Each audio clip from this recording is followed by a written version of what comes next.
పరిశుద్ధులందరికీ మరొకసారి వందనాలుగా. చాలా సంతోషం. చాలా రోజుల తర్వాత మరలా దేవుని యొక్క పరిశుద్ధులతో కలుసుకోవడం చాలా ఆనందం. ఇది నిజమైన పురీము పండుగ. సాతాన్ని మన పాదాల కింద తొక్కిపట్టి 8వ పండుగ పురీము పండుగ. 7 పండుగల్ని మనం సంఘకాలలో జరగడం మనం చూసాము. పెళ్లి కుమార్తె కొరకు ఇది ఒక నిజమైన పురీము పండుగ. మరణాన్ని జయించినందుకు ఎస్తేరు తన ప్రజలతో కలిపి జరుపుకున్నటువంటి పండుగ పురీము పండుగ.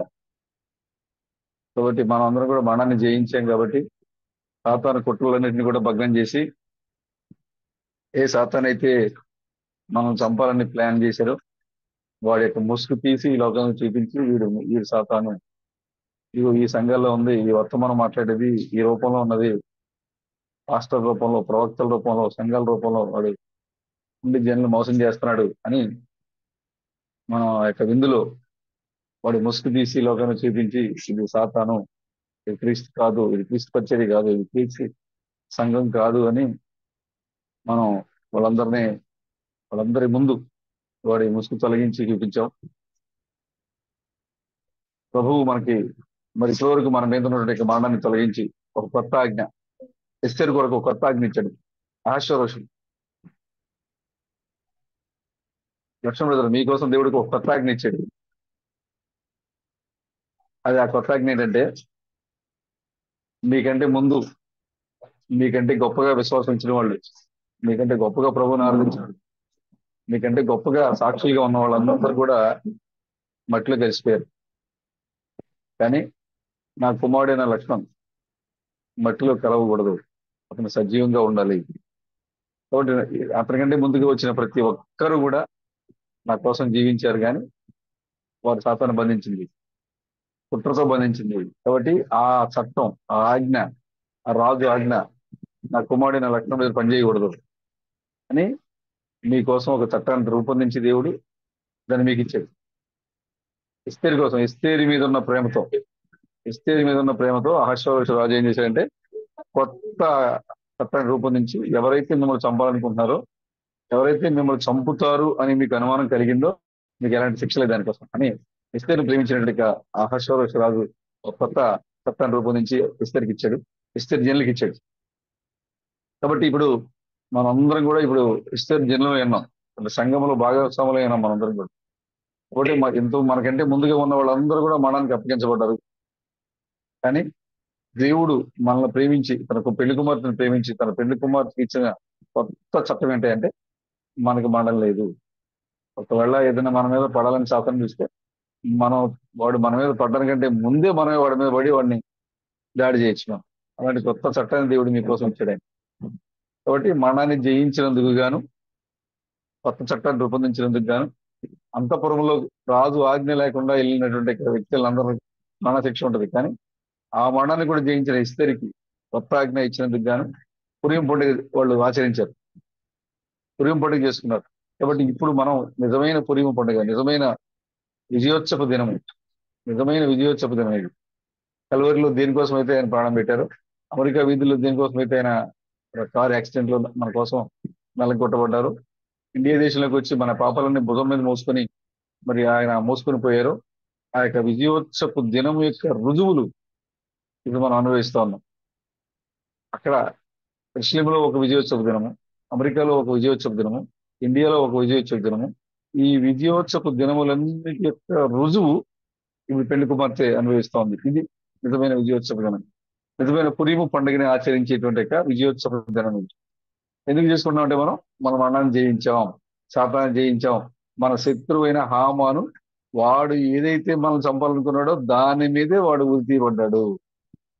మన శత్రువు లేడిగా, మన శత్రువు లేడు, మనం జయించాం కాబట్టి మనం ఇప్పుడు 8వ పండుగ అయిన పురీముని జరుపుకుంటున్నాం. కాబట్టి మనందరం ఇప్పుడు ఎక్కడ ఉన్నామంటే పురీం పండుగలో ఉన్నాం. కాబట్టి మీరు పంతులు పంపించండి, మీరు మీ బంధువులకి పంతులు పంపించండి, మీ స్నేహితులకి పంతులు పంపించండి, మీ సహోదరులకి పంతులు పంపించండి. ఒకవేళ వాళ్ళు ఆ వంట చేసుకోకపోతే, పంతులు అంటే ఏంటి, వాళ్ళు ఒకవేళ ఆహారం సిద్ధం చేసుకోకపోతే మీ దగ్గర ఆహారం సిద్ధంగా ఉంది కాబట్టి మీరు పంపించండి. ఇదిగో నా దగ్గర మీలో ఉన్న క్రీస్తు ఆహారం సిద్ధంగా ఉంది, ఇదిగో మీరు తీసుకోండి. ఇదిగో నా దగ్గర ఆ దేవుని గుణంలో మీలో కనపడవాలనే ఆహారం నా దగ్గర సిద్ధంగా ఉంది కాబట్టి మీరు కూడా తీసుకోండి. ఇదిగో నా దగ్గర ఆ ప్రభు యొక్క క్రీస్తు లేదా ఎలీషా సేవలో ఆశీర్వాద శాపనే ఆహారం సిద్ధంగా వండి రెడీగా ఉంది కాబట్టి, వండి వార్చి సిద్ధంగా ఉంది కాబట్టి, ఇదిగో పంతుల దగ్గర ఉంది కాబట్టి మీరు కూడా తీసుకోండి, మీరు కూడా భుజించండి అని మీ దగ్గర సిద్ధంగా రెడీగా ఉన్న ఆహారాన్ని మీ చుట్టూ ఉన్న వాళ్ళందరికీ పంచండి. వాళ్ళు ఎలాగైతే పంతులు పంపించుకున్నారో, ఎవరు ఎలాగైతే ఓ మా ఇంటికి రండి, మీరు మా ఇంటికి వెళ్ళండి, మీరు బాకీ పంచండి, మీరు మీ ఇంటికి వస్తాం అని ఆ పురిం పండుగను ఎలాగైతే ఆచరించారో, ఇప్పుడు మనం అందరం కూడా నిజమైనటువంటి యొక్క పురిం పండుగను మనం ఆచరిస్తా ఉన్నాం. ఒకరి నుంచి ఒకరు మనం వర్తమానం షేర్లు చేసుకోవడమే పంతులు పంపుకోవడం అంటే. ప్రేమ తెలిసింది మనతో పంచుకుంటారు, నాకు తెలిసింది మీతో పంచుకుంటారు, లక్ష్మణ్ తెలిసింది సంఘంతో, ఇలా ఒకరినొకరు పంచుకోవడమే మనం పంతులు పంపించుకోవడం అంటే. ఎవరికైతే లేదో వాళ్ళకి అందిస్తున్నాం మనం, ఎవరైతే ఆహారం సిద్ధపరచుకోవట్లేదో వాళ్ళకి అందిస్తున్నాం మనం, ఎవరైతే ఆహారం కోసం సిద్ధంగా ఉన్నారో వాళ్ళకి ఆహారం అందించి వాళ్ళకి అందిస్తున్నాం మనం. ఇది ఆ, దేవుడు మనకి ఇచ్చిన జీవాహారం అని మనం వాళ్ళకి అప్పగిస్తూ ఉన్నాము. ఎందుకంటే దేవుడు తన పెళ్లి కుమార్తెని నాశనం చేయడానికి దేవుడు ఇష్టంగా లేడు. ఎందుకు మనల్ని దేవుడు మరణం మీద విజయాన్ని ఇచ్చాడంటే తన పెళ్లి కుమార్తెను నాశనం చేయడానికి దేవునికి అసలు ఇష్టం లేదు. చూడండి ఒకసారి రెండో దినవృత్తాంతంలో 21వ అధ్యాయం 7వ వచనం. ప్రశాంత్ రోజు అవుతుంది. అయినను యెహోవా తాను దావీదుతో చేసిన నిబంధన నిమిత్తమును అతనికిని అతని కుమారులకును నిత్యము దీపమిచ్చేదనని చేసిన వాగ్దానము నిమిత్తమును దావీదు సంతతిని నశింపజేయుటకు మనసు లేక ఉండెను. చాలు బ్రదర్, చూసారు బ్రదర్, ముస్లిం బ్రదర్, దావీదు సంతతి, దావీదు తర్వాత సొలొమోన్ రాజు అయ్యాడు, సొలొమోన్ తర్వాత రెహబాం రాజు అయ్యాడు, రెహబాం తర్వాత యెహోషాపాతు, యెహోషాపాతు తర్వాత యెహోషాపాతు కుమారుడు, యెహోషాపాతు కుమారుడు అయిన యెహోరాము, యెహోరాము రాజు అయ్యాడు. ఆహాబు కుమార్తెను పెళ్లి చేసుకున్నాడు. ఆహాబు ఇతను యూదా సంతతి, దావీదు సంతతి. ఇతని స్నేహమేమో పరులతో, లోకస్తులతో. యూదా సంతతిని దేవుడు ఏం పెళ్లి చేసుకున్నాడు? యెజ్బేల్ కుమార్తెను పెళ్లి చేసుకున్నాడు, ఆహాబు కుమార్తెను పెళ్లి చేసుకున్నాడు. సరే చేసుకున్నాడు. ఆహాబు కుమార్తెను పెళ్లి చేసుకున్నవాడు యూదా సంతతిలో ఆహాబు యొక్క సంతతికి పట్టిన గతి ఏంటో తెలుసు. ఆహాబుకి ఏలియా ద్వారా దేవుడు ఎలాంటి హెచ్చరికలు ఇస్తున్నాడో తెలుసు. అయినా కూడా ఒక అవిశ్వాసురాల యొక్క ఇంట్లో నుంచి భార్యను తెచ్చుకున్నాడు. అవిశ్వాసుల ఇంట్లో నుంచి భార్యను తెచ్చుకున్నాడు. భార్యను తెచ్చుకొని తన భార్యని వాక్యానుసారంగా నడిపించడానికి బదులుగా ఇతనే తన భార్య యొక్క మార్గంలోకి వెళ్ళిపోయాడు. ఆహాబు యెజబేలు మాట విని యెజబేలుతో పాటు వెళ్ళిపోయినట్లుగానే యెహోరాము కింద రాసిన చూడండి, ఆ మొదటి నుంచి చదువుతా చూడండి ఒకసారి. 21వ అధ్యాయం 1 నుంచి చదువుతా చూడండి. యెహోషాపాతు తన పితరులతో కూడా నిద్రించి తన పితరుల చెంతను దావీదుపురం అందు పాతి పెట్టుకోడు. అతని కుమారుడైన యెహోరాము అతని బదులుగా రాజు అయిన. యెహోషాపాతు కుమారులైన అజర్యా, యెహీయేలు, జకర్యా, అజర్యా, మికాయేలు, షపాట్యా అనువారు ఇతనికి సహోదరులు. వీరందరూ ఇజ్రాయేల్ రాజు అయిన యెహోషాపాతు కుమారులు. వారి తండ్రి వెండి బంగారములను బహుమానముగా ప్రశస్త వస్తువులను అనేకములను యూదా దేశంలో ప్రాకారములు గల పట్టణములను వారికి ఇచ్చాను. అయితే యెహోరాము జ్యేష్ఠుడు కనుక అతనికి రాజ్యం ఇచ్చాను. యెహోషాపాతుకి ఎంతమంది కుమారులు ఉన్నా కూడా వాళ్ళందరికీ పట్టణాలు, బంగారాలు, వెండి అన్ని బహుమానంగా ఇచ్చి, యెహోరాం పెద్ద కుమారుడు కాబట్టి అతనికి రాజ్యాన్ని ఇచ్చాడు, రాజుగా సింహాసనం ఇచ్చాడు. అయితే చూడండి ఏం చేశాడు. ఇచ్చాను 4వ వచనం. యెహోరాము తన తండ్రి రాజ్యం ఏలన ఆరంభించినప్పుడు తను స్థిరపరుచుకొని తన సహోదరులందరినీ ఇశ్రాయేలీయుల అధిపతులలో కొందరిని హతం చేసింది. చూసారా, రాజ్యాన్ని ఇస్తే మళ్ళా తన సహోదరులు ఎవరైతే తన మీద తిరుగుబడి చేస్తారని భయంతో తన సహోదరులు కొంతమందిని, ఇజ్రాయేల్ అధిపతులు కొంతమంది చంపేశాడు, తనకి అడ్డొస్తారేమని. యెహోరాము ఏలన ఆరంభించినప్పుడు 32 ఏండ్ల వాడు. అతడు యెరూషలేములో 8 సంవత్సరములు ఏలెను. అతడు ఆహాబు కుమార్తెను పెళ్లి చేసుకుని ఆహాబు సంతతి వారు నడిచిన ప్రకారముగా ఇశ్రాయేలు రాజుల మార్గమందు నడిచింది. చూసారా, ఇతను దావీదు సంతతి వాడు. దావీదు సంతతికి వాగ్దానం ఉంది. దావీదు సంతతికి ఒక వాగ్దానం ఉంది. ఆ వాగ్దానం ఏంటి? నీ సంతతిలో నేను ఎప్పుడూ ఒక వ్యక్తిని మీ సింహాసనం మీద కూర్చోబెడతాను అనేది దావీదు సంతతికి ఇవ్వబడిన వాగ్దానం. ఇప్పుడు యెహోరాము దావీదు సంతతిలో వచ్చాడు, యూదా గోత్రంలో ఉన్నాడు. ఇప్పుడు యెహోవా యొక్క వాగ్దానం ప్రకారంగా యెహోషాపాతుకి ఇంకా మిగతా కుమారులు ఉన్నప్పుడు కూడా ఇతను జ్యేష్ఠుడు కాబట్టి ఇతని రాజ్యాన్ని తీసుకున్నటువంటి యెహోషాపాతు యొక్క కుమారుడు యెహోరాము తండ్రి యొక్క మాటకి లోబడి దేవుడే అంటున్నాడు, నీ పితరుడైన నీ తండ్రి అయిన యెహోషాపాతు వలె నీ పితరుడైన దావీదు వలె నువ్వు ప్రవర్తించట్లేదు అని దేవుడు హెచ్చరించాడు. అలాంటి యెహోరాము ఏం చేశాడంటే, అతను యూదుడై ఉండి యూదు వలె ప్రవర్తించకుండా, దావీదు సంతతి వాడై ఉండి దావీదు వలె ప్రవర్తించకుండా ఇజ్రాయేలీల రాజుల మార్గమందు నడుస్తున్నాడు. దావీదు యొక్క సంతతిలో ఉన్నవాడు దావీదు యొక్క మార్గం నడవాలి కదా, కానీ నడవట్లా. ఇజ్రాయేల్ యొక్క సంతతిలో నడుస్తున్నాడు, ఇజ్రాయేల్ యొక్క రాజు కుమార్తెను కావాలని పెళ్లి చేసుకున్నాడు, ఇజ్రాయేల్ యొక్క రాజకుమార్తెను పెళ్లి చేసుకున్నాడు. ఎంత తిరుగుబాటు చేసినా కూడా, ఎంత తప్పు చేసినా కూడా, దావీదు సంతతిలో పుట్టి ఒక అన్య స్త్రీని పెళ్లి చేసుకున్నా కూడా, దావీదు సంతతిలో పుట్టి ఒక అవిశ్వాసరాలను పెళ్లి చేసుకున్నా కూడా, దావీదు సంతతిలో పుట్టి తన సహోదరులను చంపినా కూడా, దావీదు సంతతిలో పుట్టి ఇజ్రాయేల్ అధిపతులను చంపినా కూడా, ఇక్కడ దేవుడు ఏమంటాడంటే యెహోరాము ఏం చేయలేదు. అర్థమైంది బ్రదర్? కష్టం లేదు. యెహోరాముని ఏం చేయలేదు. ఎందుకంటే అసలు బైబిల్ ఇప్పుడు మనం చదువుతున్నాం, అయినను యెహోవా దృష్టికి అతను ప్రతికూలముగా ప్రవర్తించాడు. 7వ వచనం చూడండి. అయినను యెహోవా తాను దావీదుతో చేసిన నిబంధన నిమిత్తము, దేవుడు దావీదు చేశాడు, మీ సంస్థలో ఒక సింహాసనం మీద కూర్చుంటారు, నేను ఆశీర్వదిస్తాను నేను అని దావీదు చేసిన నిబంధన ప్రకారంగా అతను తప్పు చేసినా సరే, ఒక అవిశ్వాసాలని పెళ్లి చేసుకున్నా సరే, అతను తన యొక్క సహోదరులందరిని చంపినా సరే, ఇతను ఏం చేశాడంటే దేవుడు తాను దావీదుతో చేసిన నిబంధన నిమిత్తము అతనికిని అతని కుమారులకు నిత్యము దీపము ఇచ్చేదనని చేసిన వాగ్దానం నిమిత్తమును దావీదు సంతతిని నశింప చేయుటకు మనస్సు లేక ఉండెను. ఏం దుర్గా? లక్ష్మణ్ గారు ఎన్ని పాపాలు చేసినా ఎందుకు దేవుడు క్షమిస్తున్నాడు?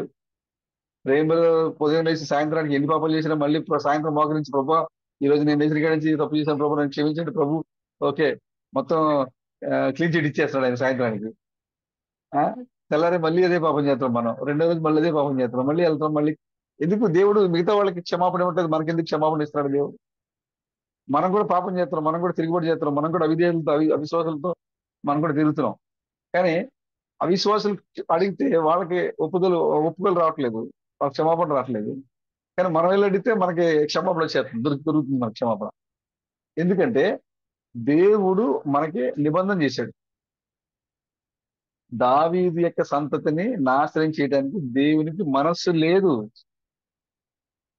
దేవునికి అసలు మనం నాశనం చేయడానికి దేవుడు మనసు లేదు, అసలు మనసు లేదు. కాబట్టి మనం చేసే ప్రతి తిరుగుబాటు కార్యాలకి, మనం చేసే ప్రతి అవిశ్వాస కార్యాలని దేవుడు ఎప్పటికప్పుడు మనల్ని క్షమిస్తూ, యెహోరాము అంత తప్పు చేసినా కూడా దేవుడు క్షమించు మనసు లేదు ఆయనకి.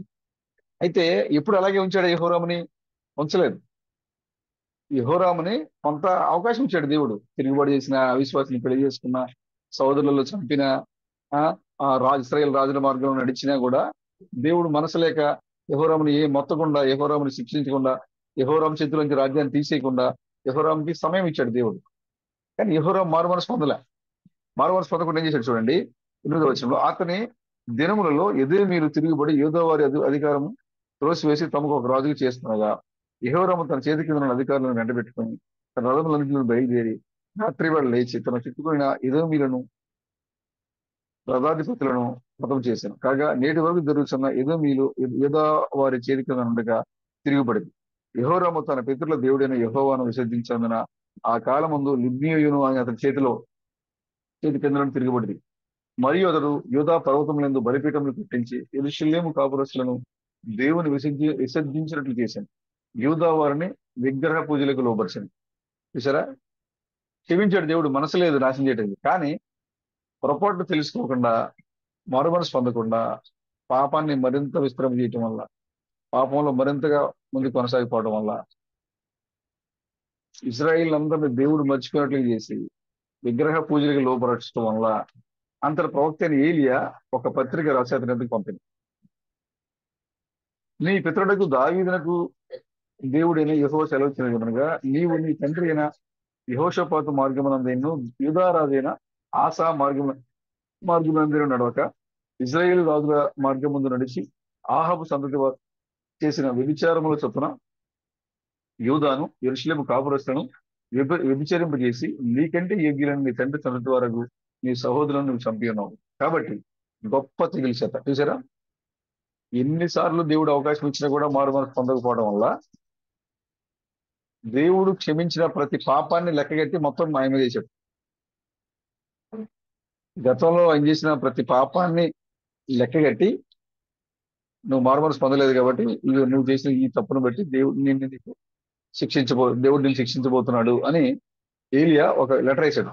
టిపరాంకి ఒక పత్రిక రాశాడు. నువ్వు ఇలా జీవిస్తున్నావు కాబట్టి దేవుడు నీకు శిక్ష ఇవ్వబోతున్నాడు. నీ పితరుల మార్గంలో నువ్వు నడవట్లేదు, నీ పితరుల దేవుడు యెహోవాను సేవించట్లేదు, నీ పితరుడైన దావీదు వలె, నీ తండ్రి అయిన యెహోషాపాతు వలె, యోధారాజు అయిన ఆసా వలె నువ్వు ఆసా వలె నువ్వు నడవట్లేదు. కాబట్టి నీకు దేవుడు శిక్ష వేయబోతున్నాడు. ఆ శిక్ష ఏంటంటే ఉదరమున నీకు ఒక జబ్బు ఇప్పుడు ఉంది. ఎంత భయంకరమైన జబ్బు తెలుసా? చూడండి అది ఎంత భయంకరంగా ఉండొచ్చు ఆ జబ్బు చూడండి. నీ తండ్రి సంతతి వరకు నీ చదువు చంపుతున్నావు కాబట్టి గొప్ప తెగిలి చేత యెహోవా నీ గిన్నెలను, నీ పిల్లలను, నీ భార్యలను, నీ వస్తు వాహనాలన్నింటినీ మొత్తం. చూసారా, పిల్లలు, భార్యలు, వస్తు వాహనాలు అంటే యెహోరాముకు కలిగిన దాంట్లో ఏది ఉండదు.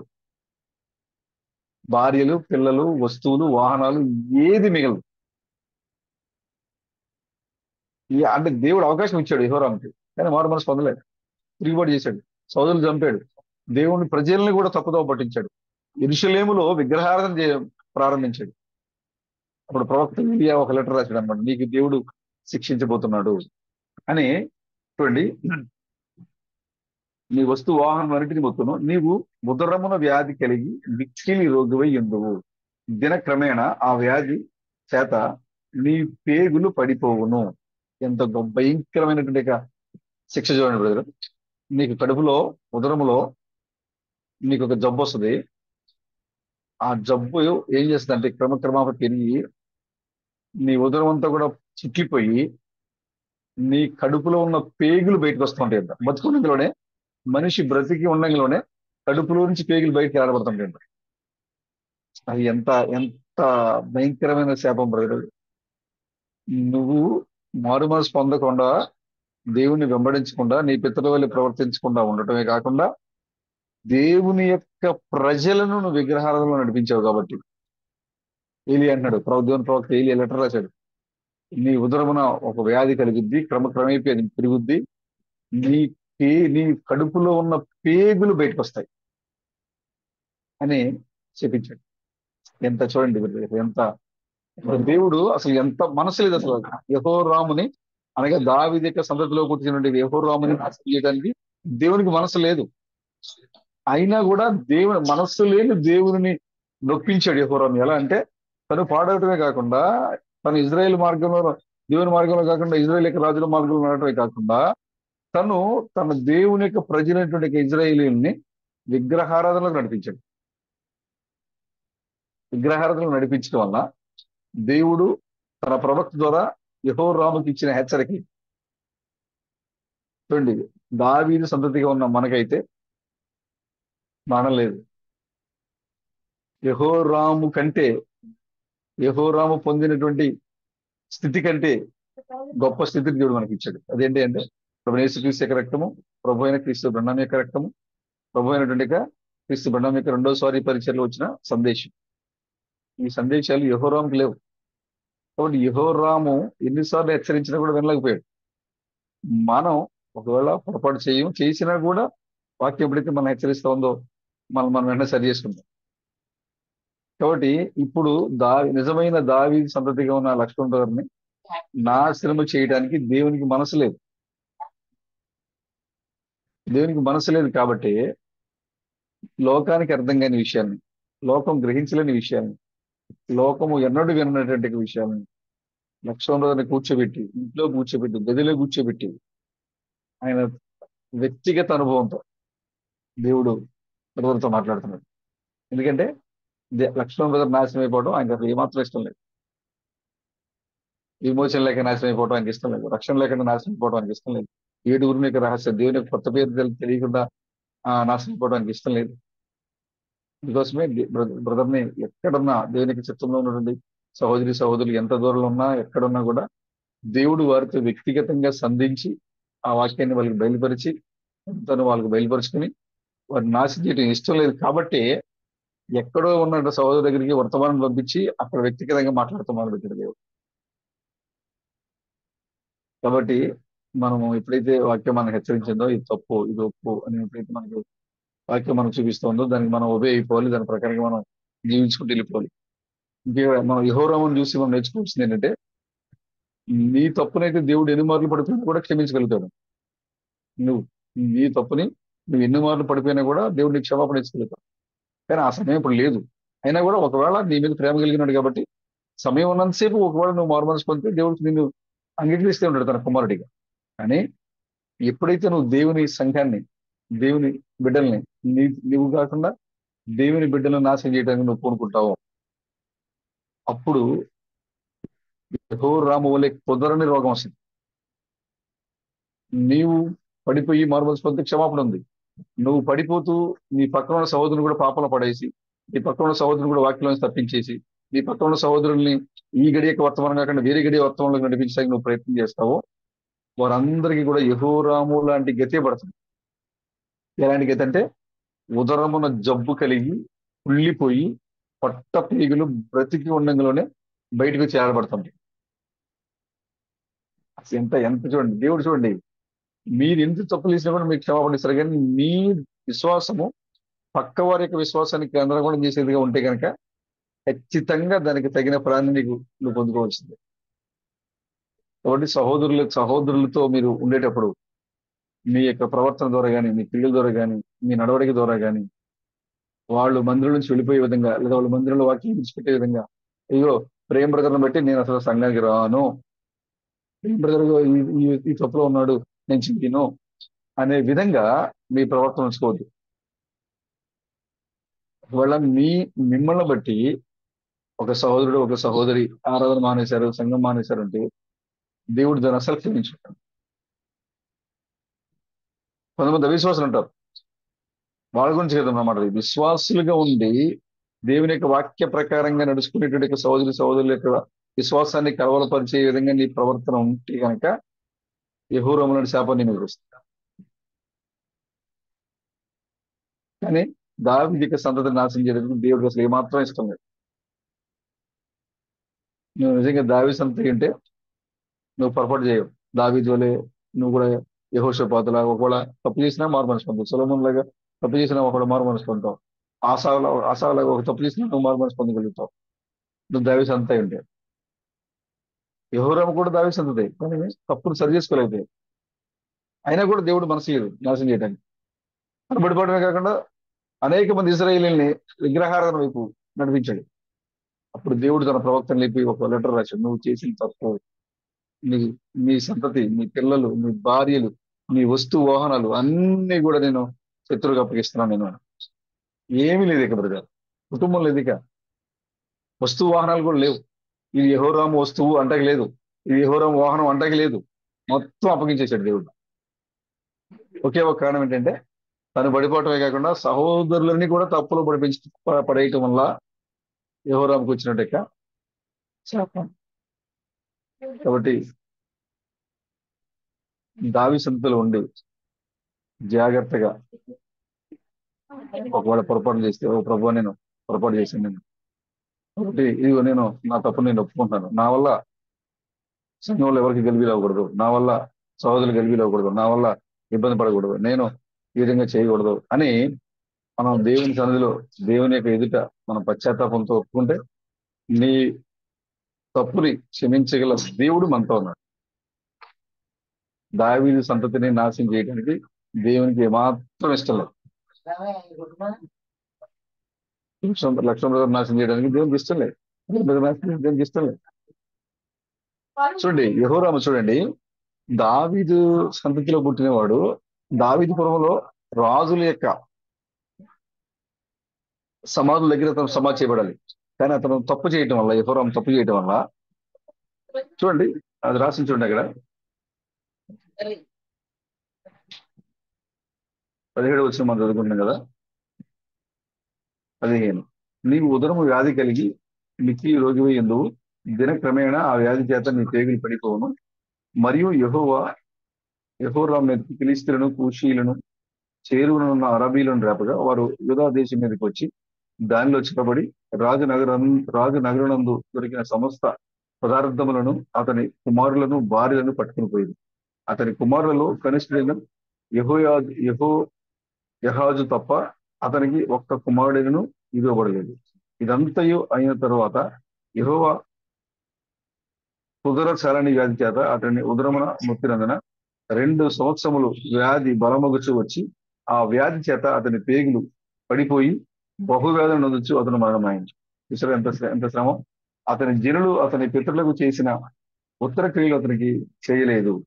చూసారా, అతని జనులు ఏదైతే దావీదుకు చేశారో, ఏదైతే సొలొమోను చేశారో, ఏదైతే యెహోషువ చేశారో, అతను చనిపోయినప్పుడు అలాంటి క్రియలు ఏం చేయలేదండి ఆయనకి. చేయలేదు. అతడు ఏలాన్ని ఆరంభించినప్పుడు 32 ఏండ్ల వాడు. యెరూషలేములో 8 సంవత్సరములు ఏలి ఎవరికి ఇష్టం లేని వాడై అతడు చనిపోయాను. చూడండి, రాజుల సమాధులలో కాక, చూసారా, అతను అతను తప్పు చేయడం వల్ల కాదు, అతను సహోదరులను కూడా, యెరూషలేములో ఉన్న ప్రజలందరినీ కూడా తప్పుదోవ పట్టించాడు. కాబట్టి అతను సమాధి చేయాల్సిన రాజులతో పాటుగా, ఒక రాజుగా ఉండి రాజులతో పాటుగా సమాధి చేయాల్సిన రాజుల సమాధి వద్ద కాకుండా దావీదు పురములోనే వేరే చోట, అతన్ని పాతి పెట్టారు. రాజులకు జరిగిన క్రియల్లో ఏది మంచి క్రియ అతనికి జరగల. అతను ఎవరికి ఇష్టంగా జీవించలే. అతను అతను అతను చనిపోవడం వల్ల ఎవరు కూడా సంతోషించలే, అది బాధపడలే, అయ్యో మా రాజు పోయారే అని. ఎందుకంటే అంతగా దేవుని ప్రజల్ని పాపంలో నడిపించాడు యెహోరాము. కానీ దావీదు సంతతి, ఏ సంతతి అంటే నిజమైన దావీదు సంతతిని నాశనం చేయడానికి దేవునికి మాత్రం ఇష్టం లేదు. కాబట్టి 700 మంది దావీదు సంతతిగా ఉన్నారు ఇప్పుడు, యోధా గోత్రపు సింహాలుగా ఉన్నారు ఇప్పుడు. కాబట్టి వారిని నాశనం చేయటము దేవునికి అసలు ఏమాత్రం ఇష్టం లేదు. కాబట్టి దేవుడు ఈ లోకానికి రక్షకుడిగా దిగి వచ్చి రక్తాన్ని కార్చి, విమోచకుడిగా దిగి వచ్చి విమోచించి, మరలా ఆయన రెండోసారి పరిచయలో వచ్చి ఉరుముల యొక్క రహస్యాన్ని బయలుపరిచి పూర్తి ప్రణాళికని, విమోచన యొక్క పరిపూర్ణమైన ప్రణాళికను మనకు బయలుపరిచి, ఆయన నీవు నేను నాశనం కాకుండా ఒక నిజమైన రాజ్యంలోకి వారసులుగా తీసుకున్నాను. కాబట్టి దావీదు యొక్క సంతతిగా ఉన్నట్టు ప్రియమైన సహోదరులారా, మిమ్మల్ని నాశనం చేయటము యెహోవాకి ఇష్టం లేదు. ఒకవేళ మీరు ఏదైనా తెలియక చిన్న పొరపాట్లు చేసినా, ఏదైనా ఒక చిన్న వాక్య వ్యతిరేకమైన కార్యాలు చేసినా, మీరు వెంటనే సొలొమోను లాగా వచ్చి మీరు మాకు నుంచి ప్రభువుని అడగండి. మన దేవుడు క్షమించడానికి ఇంకా సిద్ధంగా ఉన్నాడు. ఆయన ఈ రాత్రి ఇంకా ఆయన మీతో మాట్లాడడానికి సిద్ధంగా ఉన్నాడు. ఆయన సమయం లేదు.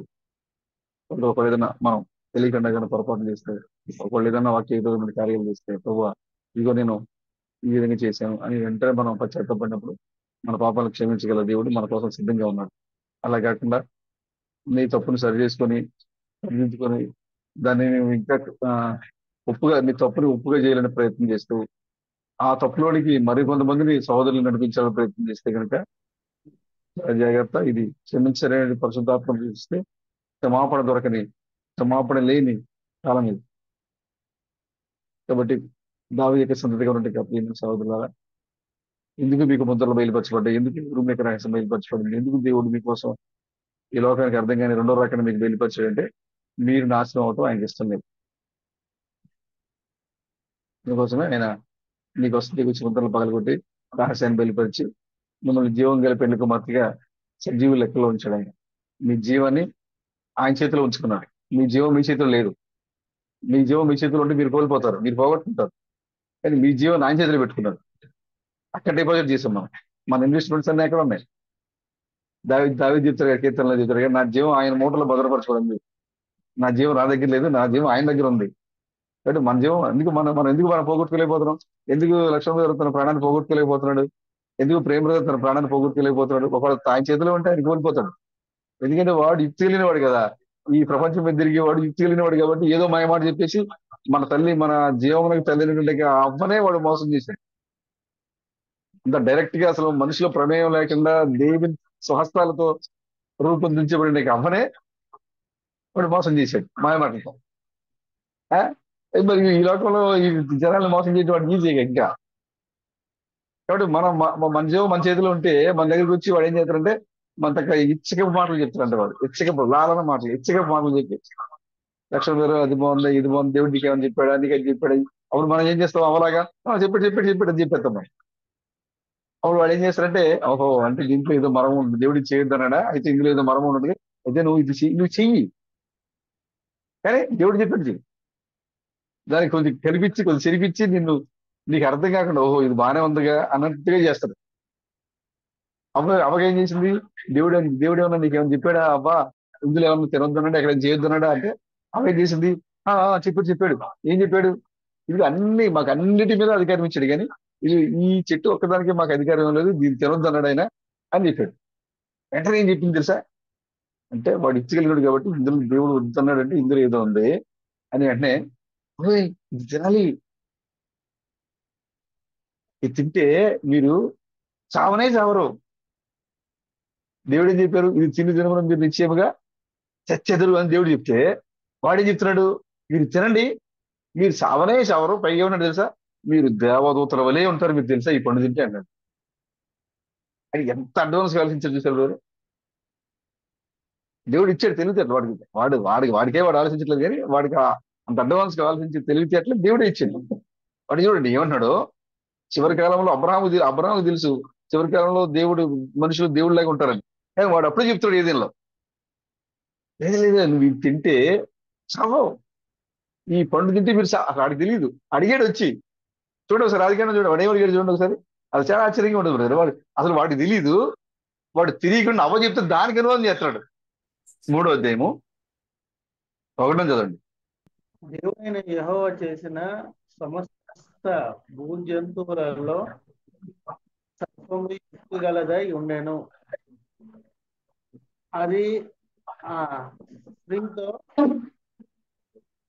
ఇది నిజమా? ఈ తోట చెట్లలో దేని ఫలములనైనను మీరు తినకూడదని దేవుడు చెప్పిన అని అడిగాను. చూసారా? వాడికి తెలీదు. వాడికి తెలీదు. వాడు వచ్చి అడుగుతున్నాడు ఇందులో ఏదైనా చెప్పాడు దేవుడు ఈ తోటలో ఈ చెట్లు తినొద్దని ఏదైనా చెప్పాడా? అంటే చెట్లు అంటే అక్కడ చెట్లు కాదు కదా. చెట్లు అంటే అది చెట్లు కాదు అంటే దేవుడు మిమ్మల్ని ఏదైనా చేయొద్దని చెప్పాడా? అది తెలియదు. వాడు అడుగుతున్నాడు. అప్పుడు అడిగినప్పుడు దేవుడు చెప్పాడు కదా నువ్వు ఈ పళ్ళు తినొద్దని చెప్పి చెప్పినప్పుడు ఈ అబ్బాయి చేసిందంటే వాడు వచ్చి ఎప్పుడైతే దేవుడు ఏదైనా చెప్పాడా అని అడిగేసరికి అబ్బాయి చెప్తుంది చూడండి 2వ వచనంలో అందుకు స్త్రీ ఈ తోట చెట్ట ఫలములను మేము తినవచ్చును అయితే తోట మధ్యనున్న ఆ చెట్టు ఫలములను గురించి దేవుడు మీరు చావకున్నట్లు వాటిని తినకూడదని వాటిని ముట్టకూడదని చెప్పాం. అవి తినడం కాదు అసలు ముట్టుకోవద్దు దేవుడు చెప్తున్నాడు అసలు అని అమ్మ చెప్పేసింది రహస్యాన్ని. వాడికి తెలియదు అసలు. మరి తెలియనప్పుడు దానికి వాడు ఎలా అనుమతి చేస్తాడు బ్రదరు? అమ్మ చెప్పేదాకా ఏం చేయాలి ఏం చేయకూడదు అనే విషయం వాడికి తెలియదు. నా మాట మీకు అర్థమైంది బ్రదరు? ఇప్పుడు చాలా మంది పాస్టర్లు ఏం చేస్తారంటే వాక్యం తెలియదు కానీ దాన్ని మనం ఏదైనా ఒకటి చెప్పాం దానికి ఎక్స్ప్లెయినింగ్ ఇస్తుంటారు దానికి వాళ్ళు. అసలు వాళ్ళకి తెలియదు మనం ఏదైనా చెప్పేసరికి దాన్ని తీసుకొని దాన్ని మళ్ళీ మనకి ఎక్స్ప్లెయినింగ్ ఇస్తుంటారు వాళ్ళు. ఇదే ఆత్మ వాళ్ళది. వాడికి అసలు ఏం తెలియదు. ఏదైనా దేవుడు ఏం తినమన్నాడు తన పిల్లలకి ఏం పెట్టాడు ఏం తినొద్దన్నాడు ఏది మంచి ఏది చెడ్డ అని వాడికి ఏం తెలియదు. వాడు వచ్చి సంఘంలో చక్కగా చొరబడ్డాడు. చొరబడి దేవుడికి వీళ్ళకి ఏదో చెప్పుంటాడు కదా అని తెలివిగా నేను చెప్పాడా అన్నాడు. ఏమో చెప్పేసింది. చెప్పేసి చూడండి ఏమంటాడు చూడండి. మేము చట్టఫలముల గురించి దేవుడు చావుకున్నట్లు వాడు తినకూడదని వాడు ముట్టకూడదని చెప్పినండి సర్పముతో అన్నాడు. అందుకు సర్పం 4వ వచనం అందుకు సర్పం మీరు చావనే చావరు. చూడండి వాడు ఆపోజిట్ అనమాట. దేవుడు నువ్వు చచ్చిపోతారు తింటే అని దేవుడు చెప్తే వాడు ఆపోజిట్ అనమాట. మీరు చావరా అప్పుడు ఇంట్రెస్ట్ గా ఉంది ఆ మాటలు, అవ్వకి ఆసక్తిగా ఉన్నాయి. అప్పుడు ఏముంటుంది చూడండి అక్కడ. అప్పుడు సర్పము, మీరు చావనే చావరు, ఏలైనగా మీరు వాటిని తిను దినమున మీ కన్నులు తెరవబడును, మీరు మంచి చెడ్డలను ఎరిగిన వారై దేవతల వలె ఉందురని దేవునికి తెలియదని స్త్రీతో చెప్పగా. ఏం చెప్తున్నారు ఇప్పుడు? ఇప్పుడు ఆవిడ ఏం చెప్పాడు ఆవిడకి? మీరు కన్నులు తెరవబడితే మీరు దేవతల్లో ఉంటారు అని చెప్పాడా ఆ పండుగలో? మరి ఇప్పుడు మేము దేవుళ్ళు అంటే ఏమన్నాడు మరి ఇప్పుడు? ఇప్పుడు లక్ష్మణ దేవుడు అప్పుడు ఆడే కదా చెప్పింది ఏదైనా, మీరు దేవతల్లా దేవుళ్ళ ఉంటారు, మీ కన్నులు తెరవబడితే మీరు మంచి చెడ్డలు తెలుసుకుంటారు, ఏది మంచి ఏది చెడ్డ ఎరుగుతారు, మీరు ఈ పనులు తినండి అని చెప్పింది ఆడే కదా. మరి ఇప్పుడు రక్షణ మీద ఏం చేశారంటే, నేను దేవుణ్ణి, నేను దేవతని, నా కళ్ళు తెరవబడ్డాయి, ఏది మంచి ఏది చెడు, ఏది మంచి వాక్యము ఏది చెడ్డ వాక్యము, ఏ మంచి ప్రవక్త ఏది మంచి ప్రవక్త కాదు, ఏ మంచి సోదరుడు ఏది మంచి సోదరుడు కాదు అని లక్ష మీద ఎడిగారు. ఇప్పుడు ఇప్పుడు వాడు వచ్చేమంటాడు తెలుసా? నువ్వు దేవుడు ఎట్ అవుతావు, నువ్వు మనిషి అయితే. రివర్స్, వాడు అంతా రివర్స్ దాడి. వాడికి అసలు తెలియదు ఏమో చెప్పింది అని తీసుకొని వాడు మళ్ళీ బోధిస్తున్నాడు. వాడు బోధించాడు కదా నువ్వు దేవత అని, మళ్ళీ ఇప్పుడు మనం చెప్తున్నాం లేదు మేము ఇప్పుడు దేవుళ్ళు అంటే, నువ్వెలా దేవుడు అవుతావు, లేదు మా కళ్ళు తెరిచాడు దేవుడు అంటే, మీ కళ్ళు ఎలా తెరవబడతాయి, అందరికి తెరవబడతాయి కానీ. ఏది మంచి ఏది చెడు అని చెప్పడానికి ఒక దూత వచ్చారంటే, ఇంకెందుకు వస్తాడు బెణంగంత లాస్ట్ కానీ, ఇలా యేసుక్రీస్తు లాస్ట్ కానీ, ఇలాగా వాడు దాడి చేయటం అన్నమాట. మనం చెప్పేదాకా వాడికి ఏం తెలియదు అసలు. మన మనసులో ఉన్నంతసేపు కూడా ఆ రహస్యాన్ని వాడు ఊహించలేదు. ఎందుకంటే దావీదు యొక్క సంతతిని దేవుడు నాశనం చేయడానికి ఇష్టం లేక, పాపంలో పడిపోయినటువంటి సహోదరుల్ని లేవనెత్తడానికి దేవుడు రక్షకుడిగా విమోచకుడిగా రెండోసారి పరిచయలో ఈ లోకాన్ని దిగొచ్చి ముద్రలు పగలగొట్టి ఉరుములకి రహస్యాన్ని బయలుపరిచి ఈ లోకంలో ఇప్పటి వరకు సృష్టి మొదలుకొని ఇప్పటి వరకు సంఘానికి ఇచ్చిన అతి విలువైన ఆహారము, బలమైన ఆహారము ఏదైనా ఉంది అంటే క్రీస్తు తామసిక సందేశం. క్రీస్తు తామసిక సందేశం, ఉరుముల యొక్క రహస్యమే బలమైన ఆహారం అని చెప్పారు. ఉరుముల యొక్క రహస్యమే బలమైన ఆహారం అంటే, ఉరుముల యొక్క రహస్యం అంటే BRANHAM అనే కాదు. గతించిన 25 సంవత్సరాలుగా దేవుడు ఉరుముల యొక్క రహస్యాన్ని కొంచెం కొంచెముగా బయలుపరిచాను అని చెప్పారు. అంటే B ఒక సంవత్సరం, R ఒక సంవత్సరం, H ఒక సంవత్సరం, N ఒక సంవత్సరం దేవుడు అలా చెప్పలా. మరి ఏంటి దేవుడు గతించిన సంవత్సరాలుగా కొంచెం కొంచెంగా బయలుపరిచిన ఈ ఉరుముల యొక్క రహస్యం ఏంటి అంటే, దేవుడు పరిపూర్ణమైన మానవుడిగా, పరిపూర్ణమైన మనిషిగా, దేవుడు మనిషి అయిపోయాడు. దేవుడు దేవుడు అయిపోయాడు, దేవుడు మనిషి అయిపోయాడు అనే సత్యాన్ని దేవుడు ఇప్పుడు ఎలా కదలాడుతున్నాడు సంఘంలో, దేవుడు ఈ సృష్టిలో ఏ విధంగా ఆయన కార్యాలు చేశాడు, ప్రతి యొక్క మర్మాన్ని బయలుపరిచి ఇప్పుడు ఆ దేవుడు ఎక్కడ నడయాడుతున్నాడు అనే మర్మాన్ని కొంచెం కొంచెంగా సంఘంలో బయలుపరిచాడు ఆయన. ఇదిగో దేవుడు యెహోవా ఇప్పుడు తమిళంలో వస్తున్నాడు, ఇది యెహోవా ఇప్పుడు నల్ల మనిషిగా ఉన్నాడు. ఇవన్నీ ఉరుములేక రహస్యం బయలుపరచమే. ఇది బలమైన ఆహారం. ఇది క్రీస్తు తామస్ యొక్క వాక్యాన్ని పరిపూర్ణంగా ఎవరైతే ఎరిగి ఉన్నారో వారు బలమైన ఆహారం తీసుకున్నట్టు. ఈ ప్రపంచ సృష్టి మొదలుకొని కలుగురుగాక అనే దేవుని యొక్క శబ్దము ఈ లోకంలో ధ్వనించినది మొదలుకొని నేటి వరకు దేవుడు తన ప్రజలకు, తన సంఘానికి ఇచ్చినటువంటి బలమైన అతి విలువైన ఆహారం ఏదైనా ఉందో అంటే అది ఇప్పుడు మనం భుజిస్తున్న ఆహారమే, ఈ వాక్యమే. కాబట్టి ఈ వాక్యాన్ని తారుమారు చేయడానికి వాడు మరలా అవ్వ దగ్గరికి వచ్చినట్టుగానే ఇప్పుడు సంఘం దగ్గర కూడా వస్తాడు,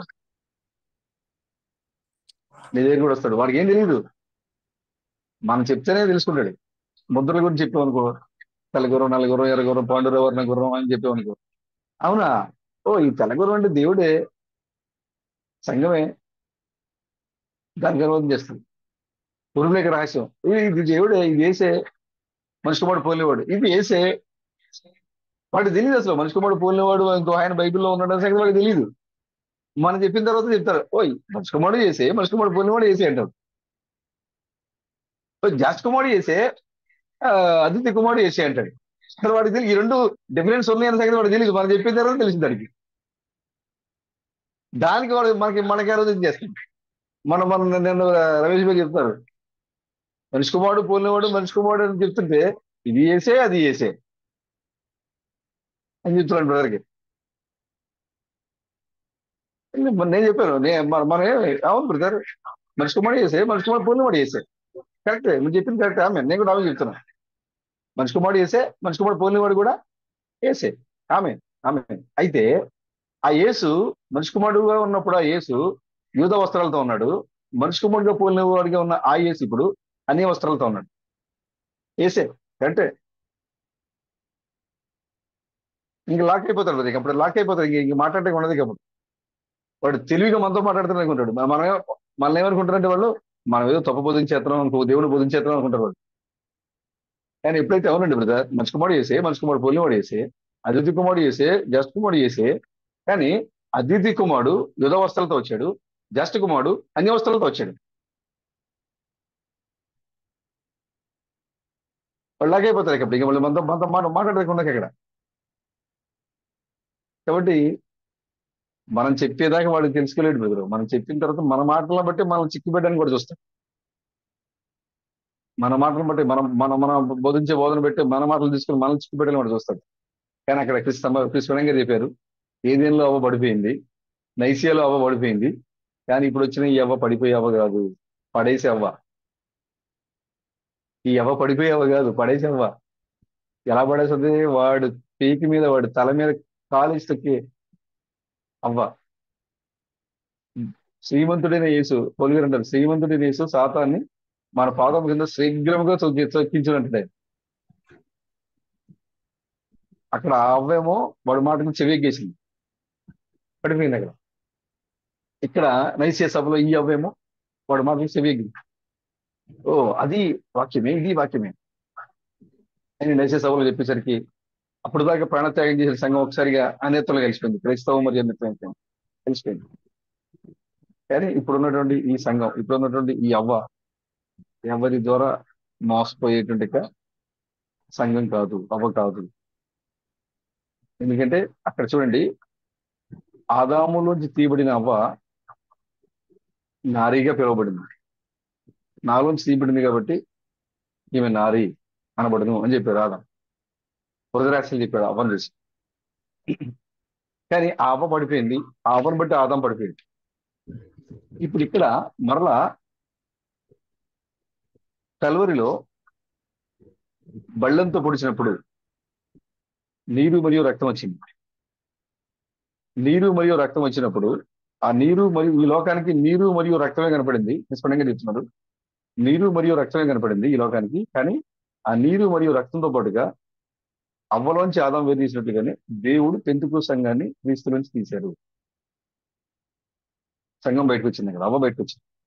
నీరు మరియు రక్తం ఈ లోకానికి కనబడింది, కానీ ఆ నీరు మరియు రక్తం వెనక అవ్వ బయటకు వచ్చింది, పెళ్లి కుమార్తె బయటకు వచ్చింది. ఆ పెళ్లి కుమార్తెకి ఆయనతో ప్రదానం చేయబడిన పెళ్లి కుమార్తె వచ్చింది. ఆమె నైసియా సభలో పడిపోయింది.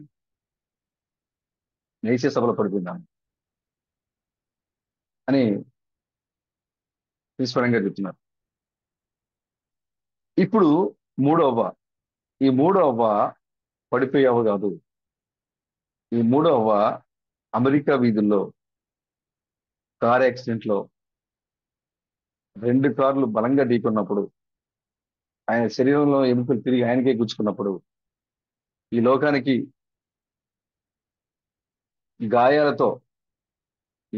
గాయాలతో చనిపోయినటువంటి క్రీస్తు మాత్రమే కనపడ్డారు. కానీ ఆ రోజున మూడో అవ్వ బయటకు వచ్చింది, స్త్రీ సంతానం బయటకు వచ్చింది. స్త్రీ అయిన కుమారుడు మరియు స్త్రీ సంతానం బయటకు వచ్చింది. ఆ స్త్రీ సంతానం బయటకు వచ్చింది అంటే మూడో అవ్వ బయటకు వచ్చింది. ఈ బయటకు వచ్చినట్టు అవ్వ అక్కడ ఆ ఏదెను నుంచి అవ్వ బయటకు వచ్చింది.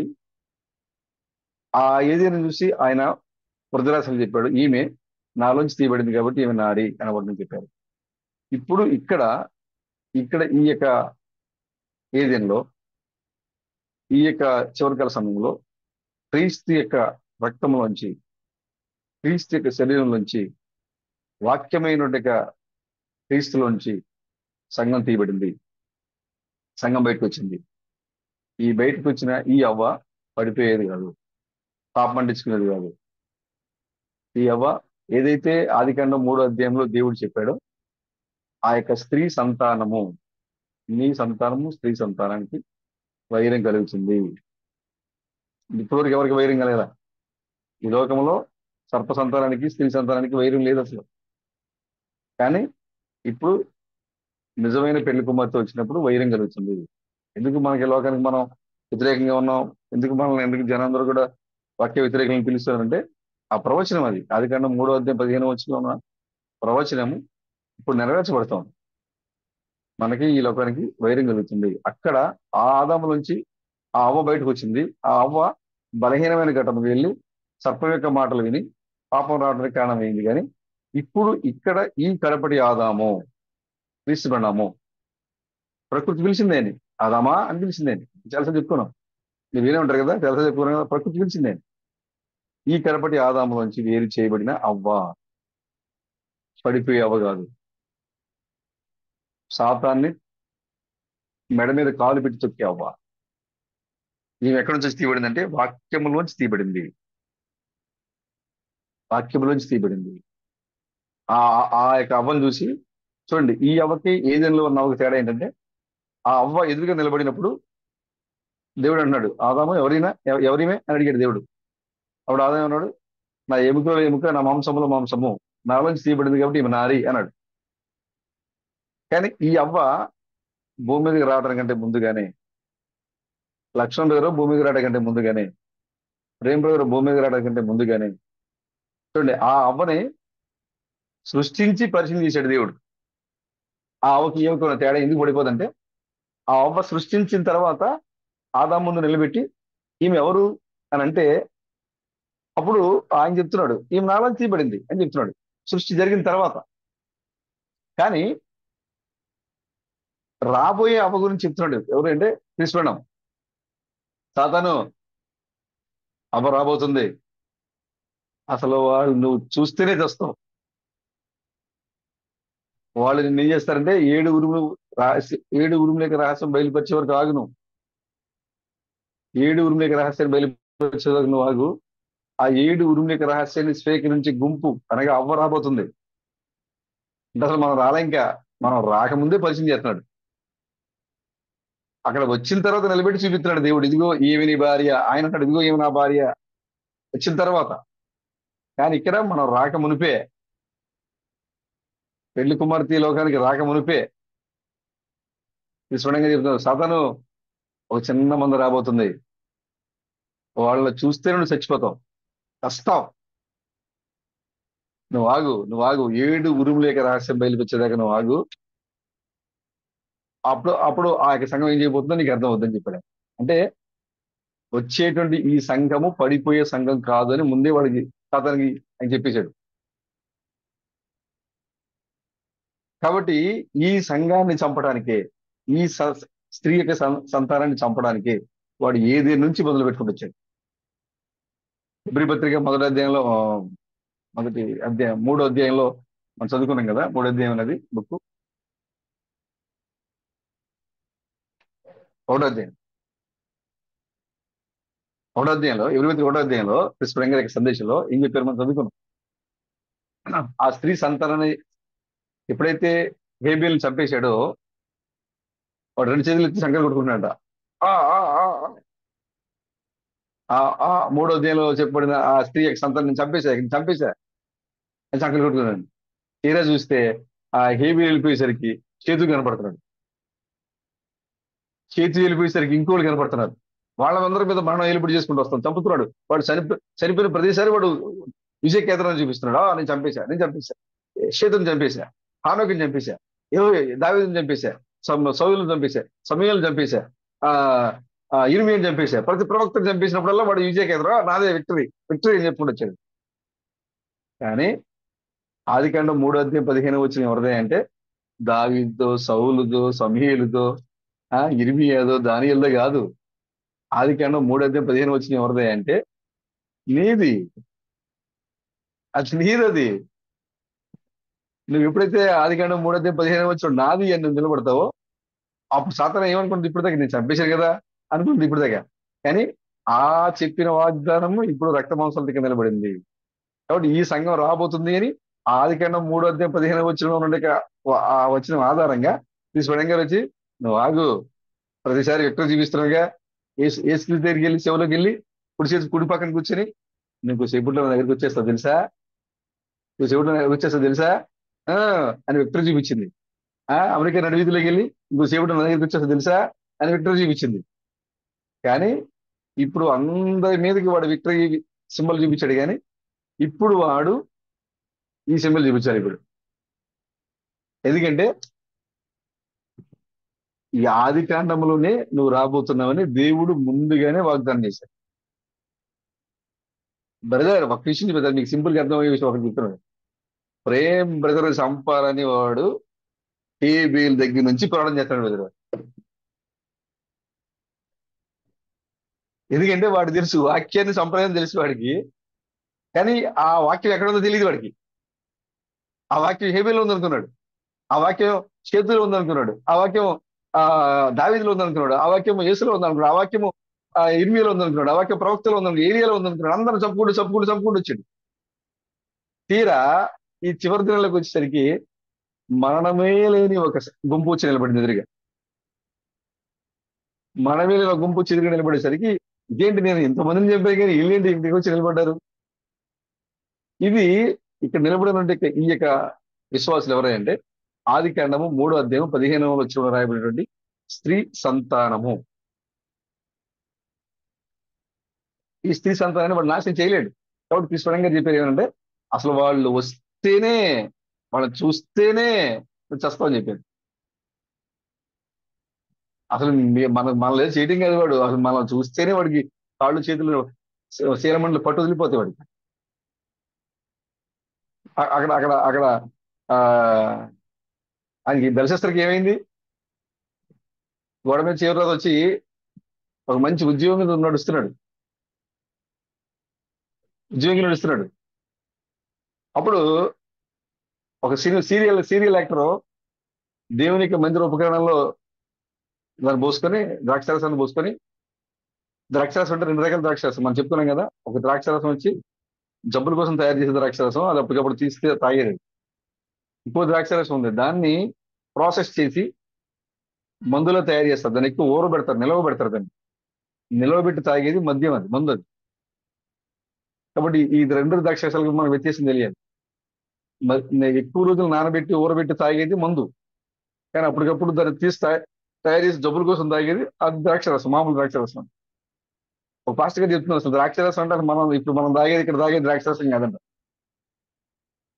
కనాన విందులో అక్కడ ద్రాక్షరసం ఇచ్చారు కదా యేసుక్రీస్తు, ఇప్పుడు కూడా అక్కడికి వెళ్ళినందుకు ఆ కనాన విందులో యెరూషలేము వెళ్ళినట్టుగా కనాన విందు అనే ప్రాంతానికి, కనాను అనే ఊరు ప్రాంతానికి వెళ్ళినప్పుడు అక్కడ ఆ చిన్న దాంట్లో ఒక ద్రాక్షరసం ఇస్తారంట ఇప్పటికి కూడా, నేటికి కూడా. అది అసలు ద్రాక్షరసం అంటే అదంట. ఆ పాస్టర్ చెప్తాడు, బ్రదర్ చెప్తున్నాడు, అసలు నేను ఏమిటి చాలా ద్రాక్షరసాలు తాగేది ద్రాక్షరసం కాదు అది, అక్కడ తాగిన ద్రాక్షరసం అసలు అది ద్రాక్షరసం అంటే ఒరిజినల్ అని చెప్తున్నాడు ఆ ద్రాక్షరసాన్ని. ఈ ఈ ఈ ద్రాక్షరసం 2 రకాల ద్రాక్షరసాలు ఉన్నాయి. ఈ రెండు రకాల ద్రాక్షరసం ఒకటి ఏంటి, నానబెట్టి మధ్యలో పెట్టి తాగేది, మరొకటి అప్పటికప్పుడు తయారు చేసి జబ్బుగా ఉన్న దాని గురించి తాగేది ద్రాక్షరసం. ఆ విందులోని పాత్రలు తీసుకొచ్చి తాగుతున్నప్పుడు దేవుడి పాత్ర తీసుకొచ్చి దాని గురించి చెప్తుంది. గద్దెశ్వరి గారు చంద్రు గారు బాగానే ఫాలో అవుతుంది కదా. యేసుక్రీస్తు చెప్తారు, మేము అబ్రహాము సంతానం చెప్తారు కదా. ఇశ్రాయేల్ ప్రజలు అంటారు మేము అబ్రహాము సంతానం, మేము మోషే మా ప్రవక్త అని చెప్తారు కదా.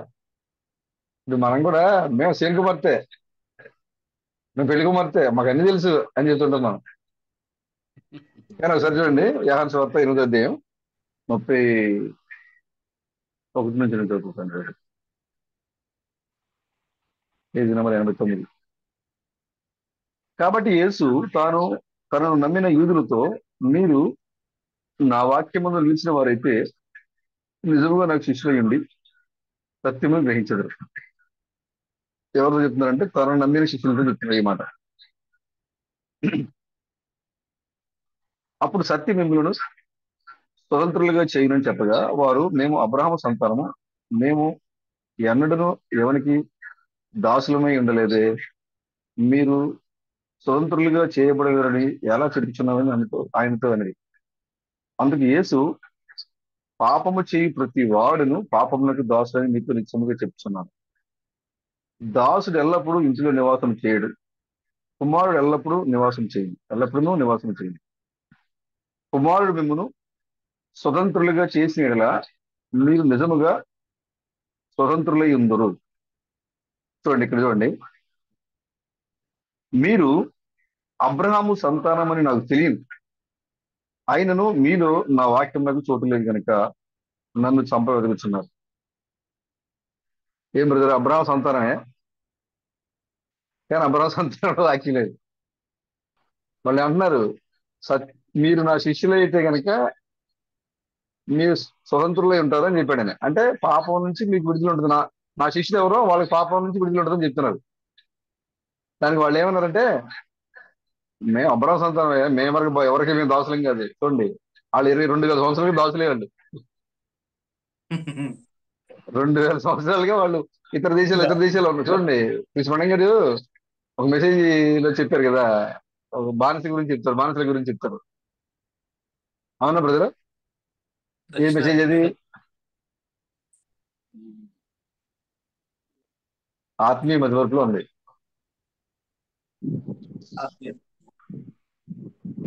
ఆయన బానిసరి గుంటకి వెళ్ళినప్పుడు టీవీగా నడుస్తున్నాడు కదా, బానిసగా ఉండి. అవును. అప్పుడు ఆయన అడుగుతాడు, ఏంటి ఎలా తిరుగుతుంది ఏంటంటే, ఆ దక్షిణ తెగలో వాళ్ళ నాన్న ఒక తెగకి నాయకుడు కాబట్టి నేను రాజకుమారుడిని అనే ఒక ఫీలింగ్ ఇంకా అలాగే ఉండిపోయాడు అని చెప్తారు. చూసారా, వీళ్ళు ఎక్కడున్నా కూడా అబ్రహాం సంతానం అంటే వీళ్ళకి అలాగే ఉంటుంది. వీళ్ళు దేనికి భయపడరు వీళ్ళు. అందుకోసం యేసుక్రీస్తు వచ్చి మీరు సత్యాన్ని నమ్మితే కనుక ఆ సత్యం మిమ్మల్ని సొంతలు చేస్తుంటే వాళ్ళు ఏమన్నారంటే, మేము అబ్రహాం సంతానం అయ్యా, మేము ఎవరికి దాసులం కాదు, మేము ఎవరికి దాసులు కానప్పుడు మమ్మల్ని స్వతంత్రులు చేస్తారు నువ్వు అడిగాడు. అప్పుడు అప్పుడు ఆయన ఏమన్నాడంటే, పాపము చేసే ప్రతివాడు పాపానికి దాసుడు. కాబట్టి కుమారుడు, మీ కుమారుడు అంగీకరిస్తే కనుక కుమారుడు మిమ్మల్ని స్వతంత్రులుగా చేస్తాడు. మీరు అబ్రహాం సంతానం నాకు తెలియదు అనుకుంటారేంటి? మీరు ఎవరి సంతానం నాకు తెలుసు. మీరు అబ్రహాం సంతానమే కానీ మీలో వాక్యం లేదు. ఇప్పుడు మేము క్రీస్తు వారము, మేము క్రైస్తవులము, బైబిల్ మాది, మా పితరుల సంఘం మాది, మాకు తెలుసు. మీరు నిజంగా పితరుల సంఘమే, మీ చిన్నప్పుడు నుంచి సంఘానికి వెళ్ళేవాడివే, మీ తాత పాస్టరే, మీ అమ్మ పాస్టరే, మీ అందరూ ముత్తాతల పాస్టర్లే, మాకు తెలుసు. మీ కుటుంబం అందరూ పరిశుద్ధులుగా జీవించాలని ప్రయత్నం చేశారు, మాకు తెలుసు. కానీ మీలో వాక్యం లేదు, మీలో వాక్యం నిలబట్టలేదు. యేసుక్రీస్తు స్వయంగా స్టేట్మెంట్ ఇచ్చాడు, అబ్రహాము సంతానం నాకు తెలుసు కానీ మీలో వాక్యం లేదు. మీలో వాక్యం ఉన్నట్టయితే నేను ఎవరో మీరు గ్రహించేవాళ్ళే అని చెప్తున్నారు. కాబట్టి మనం సీఎం కుమార్తె, పెళ్లి కుమార్తె, మాకు ఆ స్థానం ఉంది, మాకు ఈ స్థానం ఉంది అని మనం చెప్పుకున్నా, వాక్యాన్ని మనం సరిగా గుర్తులేనప్పుడు వాక్యాన్ని మనం విమర్శించలేనప్పుడు, మనం ఏ హోదాని కలిగి ఉన్నా కూడా ఆయన అంటాడు, నాకు తెలుసులే నువ్వు సీఎంఏ లే కానీ ఇలా వాక్యం లేదు. అలాగే బెల్షస్సరు మద్యం పాత్రలో పోసుకొని ఒక టీవీ సీరియల్, వాళ్ళందరూ కూడా అక్కడ ఉన్నారు. వాళ్ళు ఏం చేస్తున్నారంటే యాక్షన్ చేస్తున్నారు. ఈ బెల్షస్సర్ యాక్షన్ యాజకుడిని, ఇప్పుడు నేను యెహోవా మందిరంలో ఇప్పుడు నేను యాజకుడిని, యెహోవాకి నేను సేవ చేస్తున్నాను నేను అని ఆ గిన్నెలో మద్యం పోసుకొని దాన్ని అర్పణ అర్పిస్తున్నట్టుగా తిప్పుకుంటా, అటు ఇటు తిప్పుకుంటా, ఇప్పుడు నేను యెహోవాకి అర్పణ అర్పిస్తున్నా అని ఎగతాలు చేసుకుంటా దాన్ని తాగుతున్నాడు. టీవీ సీరియల్ హీరో కూడా అక్కడ కూర్చొని ఆయన కూడా ఒక నటించుకుంటూ అతను తాగుతున్నాడు. అలాంటి సమయంలో ఒక హస్తం మెనీ టెకిల్ పార్సిల్ అని వచ్చి గోడ మీద చేవ్రాత రాసింది. అందరూ చూశారు రాయటం. అంటే ముందుగా రాజుకి మాత్రం కనపడింది. రాజు చూశాడు. కృష్ణ గారు గోడ మీద చేవ్రాత సందేశంలో దీన్ని చాలా చక్కగా వివరించారు. అసలు ఆ సందేశం చదివితే మనం అక్కడికి వెళ్ళిపోతాం. మనం వాళ్ళ మధ్యలో మనం తిరుగుతున్నట్టుగా ఉంటుంది. వాళ్ళందరూ గ్లాసులు పట్టుకుని నడుస్తుంటే వాళ్ళ మధ్యలో మనం చూసుకుని తిరుగుతున్నట్టుగా ఉంటుంది ఆ మెసేజ్ చదువుతుంటే.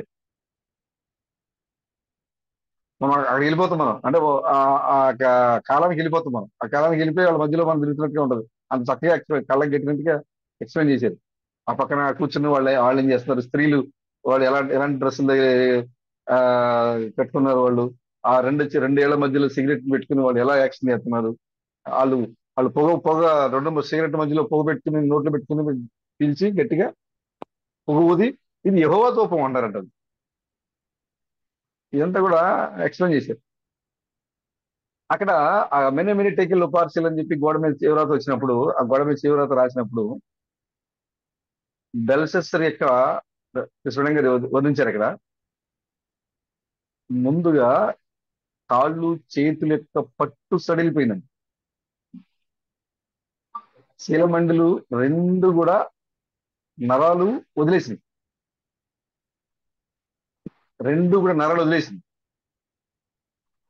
రెండు కాళ్ళు యొక్క చీలమండలో ఉన్న నరాలు ఒకసారిగా వదిలేసరికి రాజు ఒకేసారిగా అక్కడ ఉన్నట్టుగా ఉండి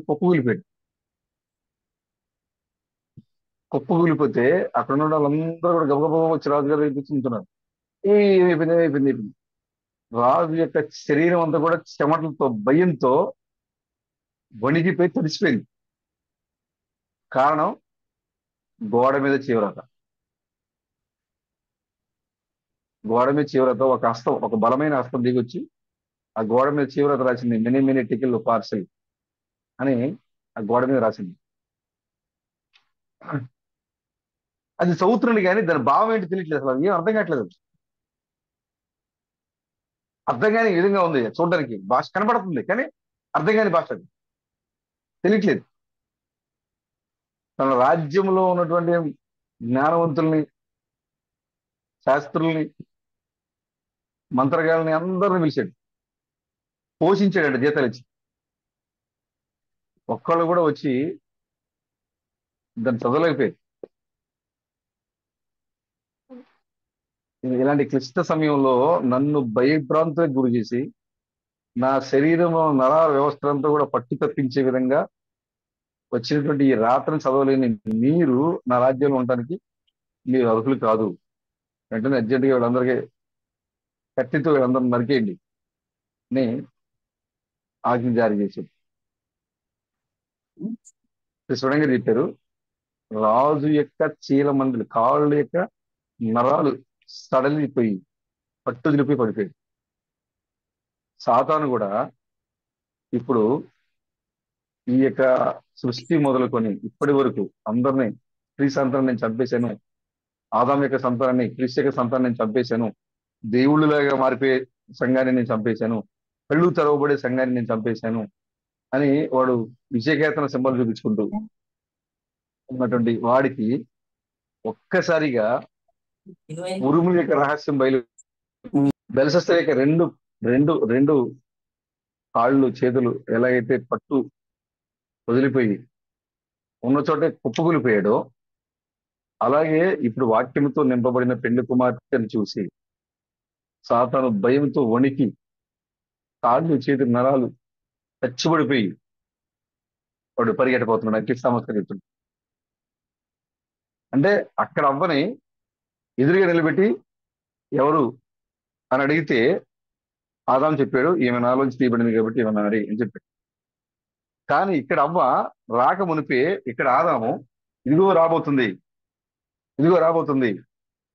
ఆమె ఎవరు మోసం చేయలేరు, మూడవ పడిపోదు, మూడవ మోసపోదు, మూడవను సాతాను ఏం చేయలేదు, తాకలేదు అని చెప్పాడు. అంటే ఆ ఆదికాండం 3వ అధ్యాయం 15వ వచనంలో ఉన్నటువంటి ప్రవచనము స్త్రీ సంతానము అది ఇప్పుడు 700 మంది పెళ్లి కుమార్తెల యొక్క రూపంలో. ఆదికాండం 3వ అధ్యాయము 15వ వచనం. ప్రేమ మీరు ఎక్కడ ఉన్నారు? ఆదికాండం 3వ అధ్యాయం 15వ వచనం. లక్ష మీరు ఎక్కడున్నారు? ఆదికాండం 3వ అధ్యాయం 15వ వచనం. మీరు ఎక్కడున్నారు బ్రదర్? మీ స్థానం ఏంటి అని మిమ్మల్ని అడిగితే ఈ చదవను బ్రదర్. అక్కడ ఆదికాండం 3వ అధ్యాయం 15వ వచనంలో స్త్రీ సంతానం కాదు, అక్కడ లక్ష్యం బ్రదర్. నీకిని అత్యున్నతమైన సంఘానికి, అత్యున్నతమైన సంఘమైన రమేష్ బ్రదర్కును సాతానుకును వైరము కలుగును. వైరము కలుగుతుంది. ఎవరికి అంటే అత్యున్నతమైన సంఘంలో, సంఘం ఎవరు? స్త్రీ అంటే సంఘం. వైరం కలుగుతుంది. ఈ ప్రవచనము ఇక్కడ మీ జీవితంలో జరుగుతుంది కదా. ఎక్కడున్నారు బ్రదర్? మీరు ఎక్కడున్నారు బ్రదర్? ఇదిగో బ్రదర్, నేను ఆది కాండంలోనే ఉన్నా బ్రదర్, ఆది కాండంలోనే ఉన్నా నేను. కాబట్టి ఈ మూడో అవ్వ ఇప్పుడు ఈ కాలంలో వచ్చిన అవ్వ కాదు ఈమె దేవుని యొక్క, ఆయన ఎలాగైతే దేవుని సృష్టికి ఆది సంభూతుడై ఉన్నాడో క్రీస్తు, ఈ లోకంలో క్రీస్తుతో పాటుగా పెళ్లి కుమార్తె కూడా ఆయనతో పాటుగా ఆది సంభూతురాలే ఉంది. దేవుని సృష్టిలో ఆయన మొదటివాడు, దేవుని సృష్టిలో క్రీస్తు మొదటివాడు, క్రీస్తుతో పాటుగా వధువు కూడా ఆయనలో ఉంది. మనం ఫస్టే ఉన్నాం, మనకి కొత్తగా రాలే ఈ లోకానికి. కృష్ణ గారు అంటారు, చరిత్రలో ఉన్న దేవుడిని పైకెత్తారని సందేశం చెప్పారు కృష్ణ గారు. మన కొత్త దేవుడిని చెప్పట్లేదంటే మనం ఆల్రెడీ చరిత్రలో దాగిన దేవుడిని చరిత్రలోంచి తీసి మనం చూపిస్తున్నాం. సమరస్త్రీ ఏం చేసింది? చరిత్రలో ఉన్న దేవుడు, అయ్యో నువ్వు కొత్త దేవుడిని చెప్తున్నావు, నువ్వు కొత్త దేవుడు అంటే కావటం లేదు, నీ కొత్త దేవుడి కాదు, మన పితరుడైన అబ్రహాము దగ్గరికి ఏ దేవుడు వచ్చాడో ఆ దేవుడిని మీ ముందు పెడతాను నేను. ఆ చరిత్రలో ఉన్న మన పితరుడు దగ్గర చూసిన దేవుడిని మీ ముందు పెడతాను నేను. అక్కడ మనం చదువుకున్నాం కదా, యోహాను సువార్త 8వ అధ్యాయంలో అక్కడ మనం చదువుకున్నాం కదా, అబ్రహాము యొక్క సంతానం, మీరు అబ్రహాము యొక్క సంతానం అని నాకు తెలుసు, కానీ మీరు అబ్రహాము సంతానమే ఎరిగి ఉంటే మీరు నన్ను ఎరిగి ఉంటారు. అంటే అబ్రహాము సంతానానికి ఏం తెలుసుద్ది? శరీర సంబంధమైన అబ్రహాము సంతానం అయితే దేవుని గుర్తించలేదు, కానీ ఆత్మ సంబంధమైన అబ్రహాము సంతానానికి తెలుసు. ఎలాగ తెలుసు అంటే, ఆత్మ సంబంధమైన అబ్రహాము సంతానానికి అబ్రహాము సింధూరవనంలో దేవుని ముఖాముఖిగా కలుసుకున్నాడు. అవునా బ్రదర్? లక్ష్మణ బ్రదర్, దేవుడు సింధూరవనంలోకి వచ్చినప్పుడు అబ్రహాము మేఘంలో కలుసుకున్నాడా, ముఖాముఖి కలుసుకున్నాడా?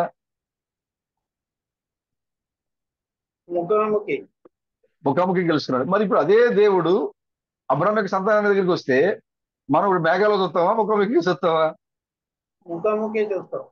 ముఖాముఖిగానే చూస్తాం. కాబట్టి అబ్రహాము సంతానమై ఉంటే, ఆయన అన్నాడు, మీరు అబ్రహాము సంతానమై ఉండుంటే మీ పితరుడైన అబ్రహాము దేవుని ఎలా కనుగొన్నాడో మీరు కూడా అలాగే కనుగొంటారు. మీరు అబ్రహాము సంతానం నాకు తెలుసు, కానీ భౌతిక సంబంధంగా ఉన్నారు మీరు. కానీ శరీర సంబంధమైన అబ్రహాము సంతానం కాదు, కానీ ఆత్మ సంబంధమైన అబ్రహాం యొక్క సంతానం రాబోతుంది. ఆత్మ సంబంధమైన అబ్రహాం యొక్క సంతానం వచ్చినప్పుడు ఆ ఆత్మ సంబంధమైన అబ్రహాం సంతానము తమ పితరుడైన అబ్రహాం ఏ విధంగా అయితే దేవుణ్ణి చూశారో అలాగే ఇప్పుడు ఈ అబ్రహాం యొక్క సంతానం కూడా తమ దేవుణ్ణి అలాగే చూస్తారు వాళ్ళు. కాబట్టి ఇప్పుడు నీకు స్త్రీకి, నీ సంతానానికి స్త్రీ సంతానానికి ఏం కలుగుతుంది? వైరం కలగాలి. నీకును స్త్రీకి, సర్పానికి అత్యున్నతమైన సంఘానికి, అత్యున్నతమైన సంఘంలో ఉండక లక్ష్మణ్ బ్రదర్కి, ప్రేమ్ బ్రదర్కి, రమేష్ బ్రదర్కి, సాతానికి వైరం కలుగుతుంది. మనం ఎక్కడున్నామంటే దేవుని సృష్టికి ఆదిగా ఆయన ఆది సంభూతులుగా ఉన్నాడు, ఆయనతో పాటు మనం ఉన్నాం. కాబట్టి మనం కూడా ఆది సంభూతులమై ఉన్నాం. ఈ మాట క్రైస్తవులు వింటే వాళ్ళకి నిజంగా కాళ్ళు చేతులు పట్టు వదిలి బెరసెసర్లే పడిపోతారు బెదరాళ్ళు. ఎందుకంటే క్రీస్తు ఎలాగైతే ఆది సంభూతులై ఉన్నాడు, సంఘం కూడా అలాగే ఆది సంభూతులై ఉంది. క్రీస్తు ఎలాగైతే జ్యేష్ఠుడుగా ఉన్నాడు, అలాగే సంఘం కూడా జ్యేష్ఠ సంఘంగా ఉంది. క్రీస్తు ఎలాగైతే క్రీస్తుగా ఉన్నాడో సంఘం కూడా క్రీస్తుగా ఉంది. క్రీస్తు ఎలాగైతే మెస్సియాగా ఉన్నాడో సంఘం కూడా మెస్సియాలుగా ఉంది. క్రీస్తుకి కలిగిన సమానమైన వారసత్వం అంటే అన్నింటా ఉంది బ్రదర్, కొన్నిట్లో కాదు. కాబట్టి మనం ఇప్పుడు వచ్చిన వాళ్ళం కాదు. వాడు మనల్ని ఎప్పటి నుంచో నాశనం చేయాలని చూశాడు, కానీ మనల్ని దేవుడు తన మందిరంలో దాచిపెట్టించి సమయం వచ్చినప్పుడు, నిర్ణయకాలం వచ్చినప్పుడు ఆయనతో పాటుగా మనం ఉన్నామని, ఆయనే మనమని, మనమే ఆయనని ఆయన ఎరిగి ఉన్నాడు. కాబట్టి మనం రాకమునిపే, ఆనంద పేరు, మనం రాకమునిపే, మీరు ఈ లోకానికి రాకమునిపే విశ్వడం చెప్తున్నారు, ఒక చిన్న గుంపు రాబోతుంది, ఒక చిన్న సంఘం రాబోతుంది. అతను నువ్వు వాడిని చూస్తేనే తెస్తావు, అంతేకాకుండా నువ్వు ఆగు, 7 ఉరుముల యొక్క రహస్యం బయలుపడేదాకా నువ్వు ఆగు. ఆ 7 ఉరుముల యొక్క రహస్యం బయలుపరచబడినప్పుడు దాన్ని స్వీకరించి గుంపు ఒకటి ఉంది బ్రదర్. DRENHM కాదు బ్రదర్, 7 ఉరుముల యొక్క రహస్యాన్ని స్వీకరించే గుంపు. ఆనంద బ్రదర్, ఏడు ఉరుముల రహస్యాన్ని స్వీకరించే గుంపు అంటే BRANHAM అనే కాదు బ్రదర్. క్రీస్తు బ్రహ్నాం యొక్క రెండవసారి పరిచర్యలో ఇండియా దేశంలో నల్ల మనిషిగా ఆయన మరలా స్వారీ చేస్తున్నాడు అనే సందేశాన్ని ఎవరైతే స్వీకరిస్తారో వాళ్ళు వచ్చే వరకు ఆగు. పేరు కాదు, BRANHAM కాదు. క్రీస్తు బ్రహ్నాం యొక్క రెండోసారి పరిచర్యలో ఆయన వచ్చినప్పుడు ఆయన ఎవరో ఎరిగి ఉండి ఆ యొక్క స్థానాన్ని తీసుకుని ఆయన స్థానాన్ని ఎరిగి వారి యొక్క స్థానాన్ని ఎరిగి ఉన్న సంఘము వచ్చే వరకు నువ్వు ఆగు అని చెప్పాడు దేవుడు. పేరు కాదు బ్రదర్. BRANHAM అనే ఉరుములేఖ రహస్యం బయలుపరచబడటం అంటే ఆ పేరు ఒకటే బయలుపడటం కాదు. ఆ ఉరుములేఖ రహస్యాన్ని బయలుపరిచిన ఆయన ఎవరో మనం ఎరిగి ఉండేదాకా దేవుడు ఆపెడతాను. ఆ యొక్క పేరుని, ఆ BRANHAM అనే పేరుని బయలుపరిచిన ఉరుములేఖ రహస్యాన్ని, బలమైన ఆహారాన్ని బయలుపరిచిన వర్తమానికుడు ఎవరో ఎరిగి ఉన్న మన ముందు, నువ్వు రాట కంటే ముందు దేవుడు చెప్పాడు. అతను చెప్తాడు కృష్ణ గారు, 7 ఉరుములేఖ రహస్యం బయలుపరిచే వరకు నువ్వు ఆగు, దాన్ని స్వీకరించే చిన్న గుంపు ఒకటి రాబోతుంది. అది ఇప్పుడు రంగం మీదకి వచ్చింది. ఆ సంఘం ఇప్పుడు రంగం మీదకి వచ్చింది. ఇప్పుడు ఈ సంఘం ఎలాంటి సంఘం అంటే స్త్రీకి ఈ స్త్రీ సంతానికి వైరం కలుగుతుంది అని ఏ ప్రవచనం అయితే ఉందో ఆ ప్రవచనాన్ని నెరవేర్చేటువంటి సంఘం. అంతేకాకుండా ఈ సంఘాన్ని సాతాను ఏబీలో చూశాడు, ఈ సంఘాన్ని సాతాను చేతుల్లో చూశాడు, ఈ సంఘాన్ని సాతాను నోవాహులో చూశాడు, ఈ సంఘాన్ని సాతాను యాపేతులో చూశాడు, షేములో చూశాడు, ఈ సంఘాన్ని సాతాను దానియేలులో చూశాడు, ఎలియాలో చూశాడు, ఎలీషాలో చూశాడు. కాబట్టి ఈ సంఘాన్ని నాశనం చేయాలని, ఈ స్త్రీ సంతానం నాశనం చేయాలని వాడు మన పితరులందరినీ, మన అపోస్తుల్ని, మన ప్రవక్తల్ని, మన పితరులందరినీ కూడా చంపుకుంటూ వచ్చాడు. వాడు ఎవరిని చూసంటే వాడు విషయకేతం చూపించింది, నేను ఆ స్త్రీ సంతానం చంపేశా అంటే అక్కడ నీ పేరు రాయబడింది. అక్కడ నేను ప్రేమ్ బ్రదర్ని ఏబీలో చంపేశా, నేను ప్రేమ్ బ్రదర్ని చేతులు చంపేశా, నేను ప్రేమ్ బ్రదర్ని నోవాలు చంపేశా, నేను ప్రేమ్ బ్రదర్ని షేము యాపేతులో నేను చంపేశా అని వాడు విజయకేతం చూపించుకుంటూ వచ్చాడు. కానీ ఎప్పుడైతే నేను చంపేశాను అనుకున్న మనిషి ఎదురుగా నిలబడినప్పుడు వాడికి ఎలా ఉంటుంది బ్రదరు? అందుకోసమే ఇప్పుడు బెల్షస్సర్ వలె వాడి యొక్క పాదాలు, 2 పాదాలు మధ్యమత్తులో ఉండి దేవుని యొక్క యాజకుడిగా యాక్షన్ చేస్తున్నటువంటి బెల్షస్సర్ యొక్క పాదాలు ఎలాగైతే 2 పాదాలు, కాళ్ళు, చేతులు పట్టు తప్పి పడిపోయాడో, అలాగే ఆ మెనేమెనెటికిల్ ఉపార్సిల్, ఆ గోడ మీద చేవరాత, ఎవరికి అర్థం కాని రాత, ఈ లోకానికి అర్థం కాని పెళ్లి కుమార్తె. ఈ లోకాన్ని చూస్తున్నారు, మనకి ప్రేమ బ్రదర్ అందరూ చూస్తున్నారు, కానీ ఆయన ఎవరు వాళ్ళకి అర్థం కావట్లా. ఆయన చెప్తున్నాడు నేను దేవుడిని, ఆయన చెప్తున్నాడు నేను క్రీస్తుని, అర్థం కావట్లా. చూస్తున్నాడు ఆయన్ని, కానీ ఎవరు ఆయనకి అర్థం కావట్లా. కానీ ప్రేమ్ బ్రదర్ ఎవరు, ఆయన ఏమై ఉన్నారు, ఆ గోడ మీద చేవ్రత, అర్థం కాని చేవ్రతని ఈ లోకానికి చెప్పడానికి, ఈ యొక్క పెళ్లి కుమార్తె ఎవరు అని ఈ లోకానికి చెప్పడానికి దేవుడు ఈ సందేశాన్ని పంపించాడు. మెనేమెనెటికిల్ ఉపార్సిల్, అక్కడ లోకానికి అర్థం కాని భాష గోడ మీద రాబడింది. అక్కడ ఇక్కడ లోకానికి అర్థం కాని పెళ్లి కుమార్తె శరీర ధరిగి నిలబడింది. ఆ గోడ మీద చేవ్రాత రాయడానికి దేవుడు వర్తమానికి లేపాడు. అక్కడ ఇప్పుడు ఇక్కడ ఈ లోకానికి అర్థం కాకుండా సామాన్య రీతిలో పెళ్లి కుమార్తెను బయలుపరచడానికి, పెళ్లి కుమార్తెను పిలవడానికి దేవుడు ఈ చివరి కాల వర్తమానికుడైనటువంటి థామస్ని లేపాడు. మెనేమెనెటికిల్ ఉపార్సల్ నీ లెక్క చూసేసాను బెల్షస్సర్ చెప్పాడు అక్కడ. కానీ ఆ రాత ఎవరికి అర్థం కాలేదు. స్పష్టంగా చెప్తున్నారు. ఇప్పుడు ఈ యొక్క సందేశాల్లో మరొక గోడ మీద చేవ్రత ఉంది, అర్థం కాని భాష ఉంది, ఈ సందేశంలో మరొక భాష ఉంది అని చెప్పుకుంటూ వచ్చారు. అంటే ఈ లోకానికి చేయాల్సిన తీర్పు లెక్క దేవుడు తీర్పు తీరుస్తున్నాడు. కానీ దాంతో పాటుగా ఈ లోకానికి అర్థం కాని భాషను ఈ లోకానికి అర్థమయ్యేలా చెప్పాలి. ఈ ఎవరో తెలియని ప్రేమ్ బ్రదర్ని ఈ లోకానికి బయలుపరచాలి. ఈ లోకానికి ఎవరో తెలియని లక్ష్మణ్ బ్రదర్ని ఈ లోకానికి బయలుపరచాలి. ఎవరో తెలియని సాల్మాన్ బ్రదర్ని ఈ లోకానికి బయలుపరచాలి. ఈ లోకానికి బయలుపరచాలి. సాతాన్ని ఇన్ని సంవత్సరాలుగా, 8,000 సంవత్సరాలుగా ఆ స్త్రీ సంతానం నేను చంపేశాను అని వాడు విజయకేతను ఎగరేస్తూ సంతోషంగా వాడు నేనే రాజ్య పరిపాలన చేస్తానని వాడు విర్రవీగుతున్నటువంటి సాతానికి, నువ్వు దేవుని బిడ్డలు నువ్వు చంపలేదు, నువ్వు చంపలేవు, నువ్వు పడేయలేవు, 3వ అవ్వ పడిపోదు, ఎందుకంటే ఆమె ఆది సంభూతురాలుగా ఉంది, ఆయనతో పాటుగా భాగస్వామి ఉంది, ఆమె వాక్యమై ఉంది అని వెల్లడి పరచడానికే ఒక వర్తమానికుడిని దేవుడి లోకాన్ని పంపించాడు. ఆ వర్తమానికుడే ఏది మంచి ఏది చెడు అని చెప్పి వర్తమానికుడే ఉన్నాడు. ఆయనే క్రీస్తు అన్నాడు. ఈ లోకంలో ఎవ్వరికీ అర్థం కాని రాతని బయలుపరిచినటువంటి నిజమైన దానియేలు, నిజమైన వర్తమానికి బయలుపరిచాడు ఆయన. అక్కడ ఆ గోడ మెచ్చిన తర్వాత బెల్షస్సర్ యొక్క తీర్పు. ఇప్పుడు ఇక్కడ ఈ సందేశాల్లో ఉన్నటువంటి ఈ యొక్క మర్మాలను బయలుపరిచి, ఇదిగో ఈమె పెళ్లి కుమార్తె, ఈమె వాక్యమే ఉంది అని నిన్ను గురించి మాట్లాడింది నిజమైన దానియేలు. అంతేకాకుండా ఈ సందేశాలన్నింటిలో రాయబడినటువంటి ఇక మెనెమెనెటికల్ ఉపార్సల్ అనే తీర్పుని గురించి ఈ లోకానికి బయలుపరిచిన వర్తమానికుడు క్రీస్తు థామస్. రహస్యంగా ఉన్న నిన్ను, సామాన్యంగా ఉన్న నిన్ను ఈ లోకానికి బయలుపరిచింది క్రీస్తు థామసే. అదేవిధంగా దేవుని యొక్క సందేశంలో దాగిన సందేశాన్ని వెలిగిదీసి చూపించిన వర్తమానికుడు కూడా క్రీస్తు థామసే. ఇప్పుడు నువ్వేమైనా అంటే ఆది కాండము 3వ అధ్యాయము 15వ వచనం యొక్క సర్వ సంపూర్ణత ఉన్నావు నీవు. ఆది కాండము 3వ అధ్యాయము 15వ వచనం యొక్క సర్వ పరిపూర్ణత నీవే ఉన్నావు. ఇప్పుడు మనం ధైర్యంగా చెప్పొచ్చు, నేనే ఆది కాండం 3వ అధ్యాయం 15వ వచనం. నేనే, నాది కాదు, నేనే. ఆ వాక్యం నాది అని కాదు, ఆ వాక్యం నేనే. ఎందుకంటే నువ్వు అక్కడ క్రీస్తు చెప్పారు బదులు అర్థమైంది నా మాట, మీకు అర్థమైంది అనుకుంటున్నాను నేను. అక్కడ క్రీస్తు వర్ణము రావడానికంటే ముందుగానే చెప్పాను. ఒక సంఘం రాబోతుందని చెప్పారు కదా. ఇక్కడ దేవుడు చెప్తున్నాడు సాతానుతో, ఇదిగో స్త్రీ సంతానం వస్తుంది, వాళ్ళకి నీకు వైరం కలిగింది. ఇక్కడే అది అక్కడది కాదు, ఇది ఇక్కడది.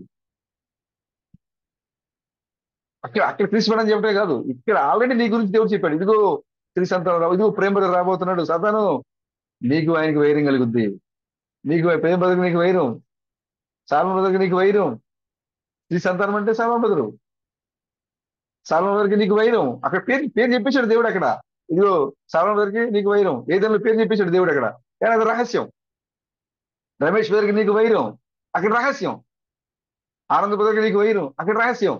ఆ రహస్యం ఎప్పుడు బయలుపరచబడుతుందంటే, ఇప్పుడు ఈ గడియలో వచ్చినట్టు ప్రకటన 17 ఉన్న 7వ దూత వచ్చినప్పుడు ఈ రహస్యం బయలుపరచబడుతుంది. అక్కడ స్త్రీ సంతానం అని భౌతికంగా అక్షరార్థంగా రాయబడింది, కానీ అక్కడ దేవుడు నీ పేరు చెప్పాడు. అక్కడ ప్రేమ్ బ్రెనహాం వస్తున్నాడు, ఆనంద్ బ్రెనహాం వస్తున్నాడు, సాల్మన్ బ్రెనహాం వస్తున్నాడు. కానీ వాడికి అర్థం కాలేదు, అది వాడు గ్రహించలేడు కదా పేరుని, వాడికి అర్థం కాదు.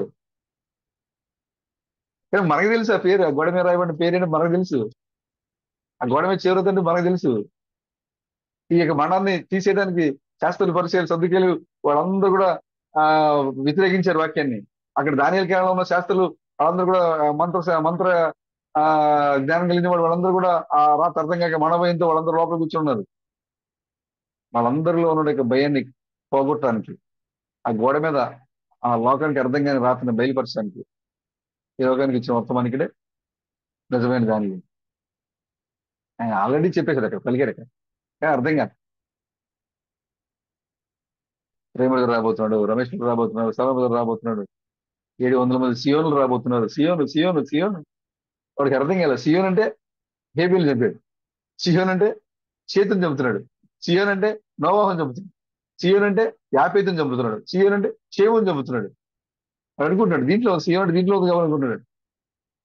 కానీ ఆ 700 మంది సియోన్లు ఇప్పుడు భూమి మీద నిలబడేసరికి ఆ బెల్షస్సర్ యొక్క పాదాలు ఎలాగైతే పట్టు వదిలి ఉప్పగూలిపోయాడో, ఇప్పుడు ఒకేసారిగా 700 మంది సియోన్ కుమార్తెలు అంటే ఒక సంఘం పిరమిడ్ రూపంలో, ఒక మహోన్నతమైన కళాఖండ రూపంలో నిలబడిన పెళ్లి కుమార్తెను చూసేవాడు వణికిపోతున్నాడు. ఇప్పుడు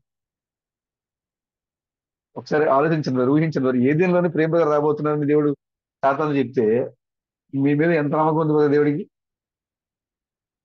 ప్రేమ రమేష్ మీద రాబోతున్నాడు, అదే చూడు నా కుమారుడు రమేష్ రాబోతున్నాడు, నీకు ఆయనకి వైరం ఉంటదే సాతాను అని చెప్పాడు ఆయన. అంటే రమేష్ గారి మీద ఎంత నమ్మకం ఉంటే దేవుడు రమేష్ గారి పేరు చెప్తున్నాడు కదా. సలమన్ మీద రాబోతున్నాడు, చూడు నువ్వు అసలు నా సలమన్ మీద వచ్చాడంటే నీకు ఆయనకి వైరమే అని చెప్తున్నాడు. అంటే ఎంత ఎంత నమ్మకం పడుతుంది అంటే అర్థం ఏంటి అంటే, ఆది సంభూతుడనగా ఆయనే రమేష్ బ్రదర్గా, ఆయనే ప్రేమ్ బ్రదర్గా, ఆయనే సాల్మన్ బ్రదర్గా, ఆయనే సియోన్ కుమార్తెగా మారి వచ్చాడు ఆయన. అందుకోసమే అంతగా ఈ 3 అవ్వ పడిపోదు అని ఎందుకు చెప్తున్నాడంటే, వచ్చింది ఎవరు అంటే ఆయనే కాబట్టి. ఆయన పడిపోతాడో పడ్డా ఆయన తెలుసుగా బ్రదర్. అవునా బ్రదర్? యూద వస్త్రాల్లో యూద రబ్బీ తిరిగాడు, మెస్సియా ఎలోహిం యూద రబ్బీకి తిరిగాడు. ఆ యూద రబ్బీ ఎవరంటే ఎలోహిం. ఆ ఎలోహిం పడిపోతాడు లేదో, యూద రబ్బీగా ఉన్న ఎలోహిం తెలియదా? తెలుసు కదా. అలాగే ఇప్పుడు ఆ ఎలోహిం ఎలా ఉన్నాడు? ఇప్పుడు అనే వస్త్రాల్లో ప్రేమ రూపంలో ఉన్నాడు. ఆ ఎలోహింకు తెలియదా ప్రేమ పడతాడా లేదని? తెలుసు కదా బ్రదర్. కాబట్టి ప్రేమ రాగమని చెప్పాడు. ఆయన పడిపోడు, ఆయనే మూడవ్వ, ఆయనే నీ పాదాలు నీ మెడ మీద పెట్టి పాదాలు మోపి నేను తొక్కేది ఆయనే. ఉరుములేక రహస్యం బయలుపరిచేదాకా నువ్వు ఆగు అని చెప్తున్నాడు ఆయన. ఉరుములేక రహస్యం అంటే పేరు కాదు. ఆ ఉరుములేక రహస్యాన్ని బయలుపరిచిన వర్తమానికి ఎవరో ఎరిగి ఉండటమే ఉరుముల రహస్యం. ఈ థామస్ ఎవరో ఎరిగి ఉండి సంఘం వచ్చేదాకా నువ్వు ఆగు, ఆగు, నువ్వు ఆగు అని చెప్పాడు ఆయన. ఇప్పుడు ఆ వర్తమానాన్ని తీసుకొచ్చిన వర్తమానికుడు ఎవరో తెలుసుకున్న సంఘం ముందు సాతాను శక్తిహీనం అయిపోయింది. సాతాను శక్తిహీనం అయిపోయింది. మీ ముందు నిలబడలేడు. అందుకోసం అని చెప్పాడు, నువ్వు వాళ్ళ ముందు నిలబడలేవు, వాళ్ళని చూస్తే నువ్వు చచ్చిపోతావు అని చెప్పాడు ఆయన. కాబట్టి ఆదాము నుంచి తీయబడిన అవ్వ పడిపోయింది. నైసియా సభలో కల్వరి సెలవులో నైసియా పడిపోయినట్టు తీసుకొచ్చినటువంటి రెండో అవ్వ నైసియాలో పడిపోయింది. అమెరికా నడివీధుల్లో ఆయన రక్తంలోంచి, ఆ ఎముకల్లోంచి రక్తంలోంచి బయటకు వచ్చినటువంటి మూడో అవ్వ, వాక్యంలోంచి నా ఎముకలు నా రక్తంలో రక్తం అని అక్కడ ఆదాము చెప్పినటువంటి ఆ అవ్వ, అమెరికా నడివీధుల్లో బయటికి తీయబడిన ఈ అవ్వ పడిపోయే అవ్వ కాదు. ఈ అవ్వ పడిపోదు. మూడో అవ్వ ఎట్టి పరిస్థితుల్లో కూడా పడిపోదు. ఎందుకంటే ఆయనే ఆమెగా మారిపోయింది, ఆమె ఆయనగా మారిపోయింది. కాబట్టి పడిపోయే సంఘం కాదు ఇది. అందుకోసమే దేవుడు ఎందుకు దావీదు యొక్క సంతతిని నాశనం చేయట్లేదంటే ఆయనే అన్నాడు కాబట్టి. దావీదు యొక్క సంతతి ఆయనే అన్నాడు కాబట్టి. అందుకోసమే ఆయన చెప్తున్నాడు, చివరికి సమయంలో వచ్చే దావీదు సంతతి వారు దేవుని వంటి వారు. అవునా బ్రదర్? దావీదు సంతతి వారు ఎవరంటే దేవుళ్ళ వంటి వారు అంటుంది. మరి దేవుడిని ఎలా నాశనం చేస్తాడు?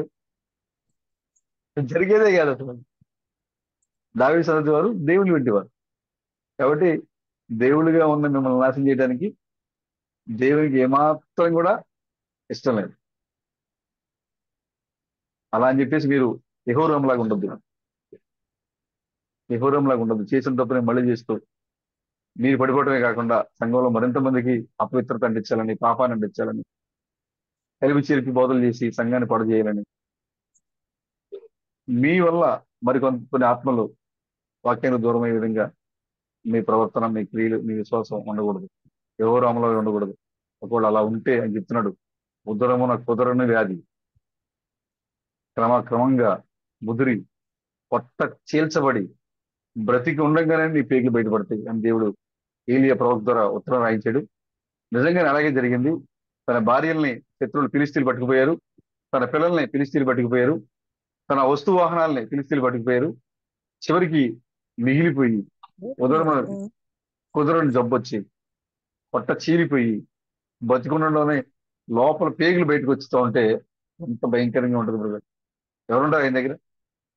ఎవరు కూడా మిగతా రాజులకి చేసిన క్రియలు ఇతనికి చేయలేకపోయారు. అందుకోసమే ఇతను చేసిన పాపాన్ని బట్టి రాజులతో పాటుగా పాతి పెట్టకుండా వేరే చోట ఇతను పాతి పెట్టారు. చూడండి, అది చాలా అవమానం రాజులకి. ఇతను రాజు అయ్యండి రాజుల యొక్క సమాధుల దగ్గర పాతి పెట్టకుండా వేరే చోట పాతి పెట్టడం అనేది ఒక రాజుగా యెహోరాముకి చాలా అవమానం. దావీదు యొక్క సంతతిలో ఉండి యెహోషాపాతు కుమారుడిగా ఉండి యోధా వాగ్దానానికి వారసుడై ఉండి ఒక అన్య స్త్రీని పెళ్లి చేసుకుని అన్య స్త్రీ మార్గంలో వెళ్ళి ఇజ్రాయేలు రాజులు ప్రవర్తించినట్లుగా, యూదా రాజుల వలే కాకుండా ఇజ్రాయేల్ రాజులు ప్రవర్తించినట్లుగా ప్రవర్తించి తను పాపంలో పడిపోవడమే కాకుండా ఇజ్రాయేల్ ప్రజలందరూ కూడా పాపంలో పడడానికి కారణమయ్యాడు కాబట్టి ఘోరమైన శాపాన్ని పొందుతున్నారు. కాబట్టి రాత్రికాల సమయంలో ప్రియమైన సహోదరులారా, దేవుడు మిమ్మల్ని నాశనం చేయడానికి ఈ లోకాన్ని తీసుకొచ్చింది. నువ్వు రాక మునుపే దేవుడు ఈ లోకానికి నిన్ను పరిచయం చేశాడు.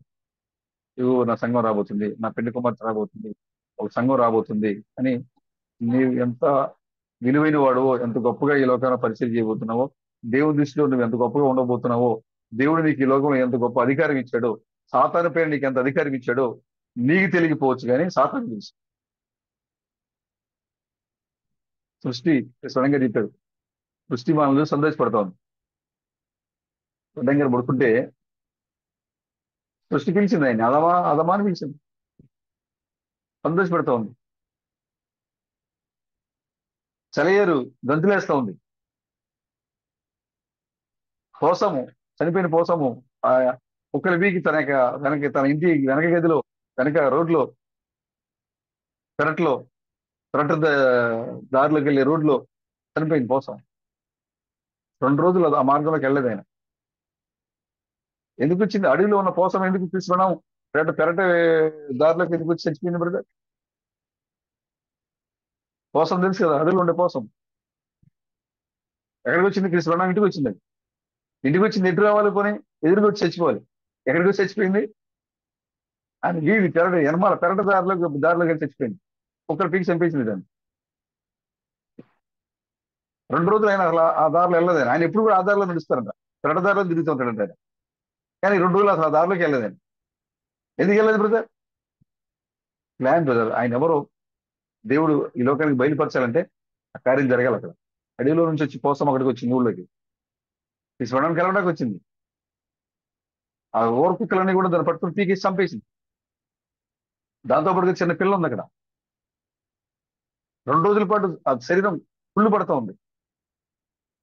2 రోజుల తర్వాత పరిశుధాత్మ మాట్లాడుతుంది, నువ్వు ఈ మార్గం గుండా వెనక్కి వెళ్ళమని చెప్పి. ఆయన ఇంటి పెరట దాడి నుంచి వెళ్ళినప్పుడు అక్కడ చనిపోయిన ఒక పోసం కనపడుతుంది. అప్పుడు అక్కడికి వెళ్ళి ఆయన దాని మీ చేతి నుంచి ప్రార్థించినప్పుడు జీవంతో తిరిగి లేచి దాని పక్కన తన చిన్న పాపను తీసుకుని తన సంచిలో వేసుకుంది. అది వందనాలు చెప్పి చేకండి ఇచ్చి తీసుకోవడానికి వెళ్ళింది. ఎందుకు బ్రదర్? ఎందుకు జరిగింది బ్రదర్? ఆయన ఎవరో ప్రకృతి తెలిసింది, ప్రకృతి గుర్తించింది, కానీ ఈ లోకం గుర్తించింది. నేను పొద్దున ఒక భేదమైన వ్యక్తుల నుంచి ఒక చిన్న కొటేషన్ పెట్టి చూసే ఉంటారు. దేవుడు ప్రతి కాలంలో కూడా ఒక నూతనమైన కార్యం చేస్తున్నాడు. ప్రతి కాలంలో దేవుడు ఒక నూతన కార్యం చేస్తున్నారు, కానీ ఆ కాల ప్రజలు ఆ నూతనమైన కార్యాన్ని తీసుకోవడానికి వాళ్ళు ఇష్టపడలేదు, చూడలేకపోతున్నారంట. దేవుడు చేసే ఆ నూతనమైన కార్యాన్ని ఆ కాల ప్రజలు చూడలేకపోతున్నారు. అలాగే ఈ కాలంలో నువ్వేమై ఉన్నావో దేవుడికి తెలుసు, సృష్టికి తెలుసు, నీకు తెలియకపోవచ్చు. మరి నీ పక్కన నీ కుటుంబ సభ్యులకు, లేకపోతే నీ చుట్టూ ఉన్న నీ స్నేహితులకు, బంధువులకు నువ్వెవరో తెలియకపోవచ్చు, కానీ ప్రకృతికి తెలుసు. ఏం లేదరా, ఆ చంపడానికి పొడవడానికి వచ్చేసింది ఎద్దు. వెంటనే ఆయన వందనాలు చెప్పి నాది పొరపాటే, నీ స్థలంలోకి రావటం నాది పొరపాటే అని చెప్తే ఎద్దు ఆగిపోయిందంట. అంతకుముందు అనేక 2 ముగ్గురు చంపేసింది, అది పొడిచి చంపేసింది 2 ముగ్గురిని. కృష్ణ గారు నీ స్థలంలోకి రావడం నాది పొరపాటే అని చెప్పేసరికి ఇది ఏమైపోయిందంట, ఆగిపోయానికి వెళ్ళిపోయింది. ఎందుకు వెళ్ళిపోయింది బ్రదర్? ఎందుకు ఆ పెద్ద ఆంబోతు ఎందుకు ఆయన మాటకి లోబడింది?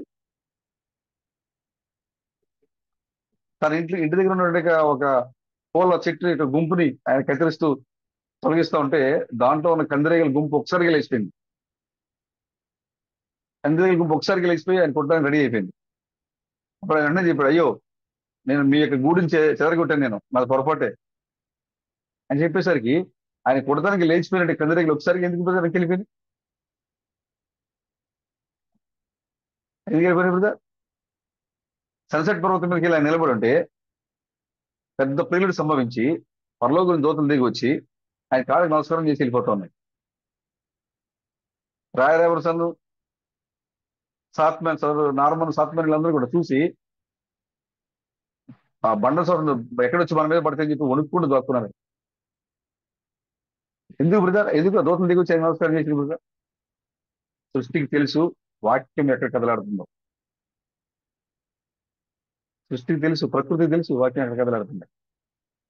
కాబట్టి ఇప్పుడు వాక్యం నీలో కదలాడుతుంది. ఇప్పుడు నీ వాక్యమే ఎన్నో, సృష్టికి తెలుసు నువ్వెవరో. అందుకోసం ప్రభు చెప్తున్నారు, సంఘం రాబోతుంది, ఆగు.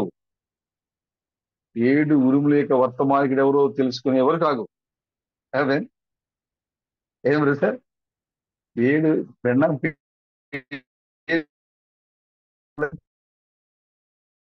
ఉరుములేక రహస్యాన్ని చెప్పిన వర్తమానికుడు ఎవరో తెలుసుకునేదా కాగు. మనకి ఎప్పుడు తెలిసిపోయింది పేరు, పెండం పేరు మనకి. కానీ ఇప్పుడు తెలిసింది మనకి ఆ వర్తమానికుడు ఎవరని. ఇప్పుడు అర్థమవుతుంది మనకి ఆ వర్తమానికుడు ఎవరని. అప్పుడు చెప్పాడు దేవుడు, నువ్వు ఆగు, ఆ ఉరుముల యొక్క రహస్యాన్ని తెలుసుకుని గుంపోవడం వాళ్ళు తెలుసుకున్న దాకా నువ్వు ఆగు. వాళ్ళు పడిపోయేవాళ్ళు కాదు, వాళ్ళు పడిపోరు, వాళ్ళు వాక్యమే అన్నారు. వాళ్ళు అమెరికా వీధుల్లో రక్తంలోంచి ఎముకల్లోంచి వచ్చారు వాళ్ళు, వాక్యం నుంచి వచ్చారు వాళ్ళు. అక్కడ అక్కడ రామోసా కదా బ్రదర్? రామోస్ బ్రిటిష్ పడగానే యాక్సిడెంట్ చంపిన రామోస్ అనుకున్నాడు, నేను ఒక బ్రెండమని చంపేశాను నేను అనుకున్నాడు. ఆ కార్ యాక్సిడెంట్ 70 కిలోమీటర్ల స్పీడ్ తో వెళ్ళి ఒక ఒక ఒక ఒక ఒక బ్రెండమని చంపేశాను అనుకున్నాడు. చంపేశాను అనుకుని చెప్పి ఆయన అనుకున్నాడు. ఆ బ్రెండాములోంచి 700 బ్రెండాలు పెట్టుకొచ్చారు ఆయన. ఆ బ్రెండం నుంచి 700 బ్రెండాలు పెట్టుకొచ్చారు కదా.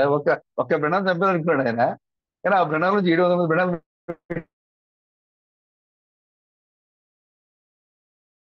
మనం అక్కడి నుంచి వచ్చాం బ్రదర్ మనం. కాబట్టి మనం నాశనం చేయడం దేవునికి ఏమాత్రం ఇష్టం లేదు. మనం ఎలాంటి వారమో మనకు తెలిసి, మన సామర్థ్యం ఏంటో మనకు తెలియదు. మనకు తెలియ చెప్పడం కొరకే ఆ వర్తమాన ఈ లోకానికి వచ్చాడు. నువ్వు రాక మునుపే, అసలు నువ్వు సృష్టిలో లేక, నువ్వు ఈ భూమి మీద లేక మునిపే, పదార్థంగా నువ్వు కనపడక మునుపే, ఒక రూపంలో నువ్వు కనపడక మునుపే, ఆది 3వ అధ్యాయంలో నిన్ను ఈ లోకానికి పరిచయం చేశాడు ప్రభు. ఇగో నా కుమారుడు లక్ష్మణ్ వస్తున్నాడు, ఆయనకి నీకు విరోధం సాతాను, లూసిఫర్, ఆయనకి నీకు విరోధం. ఓ అవునా, అయితే నీ కుమారుడు లక్ష్మణ్ ఎక్కడ ఉన్నాడు? ఏబీలో ఉన్నాడా? ఏబీని చంపేస్తా అని వెళ్ళిపోయి చంపేసింది.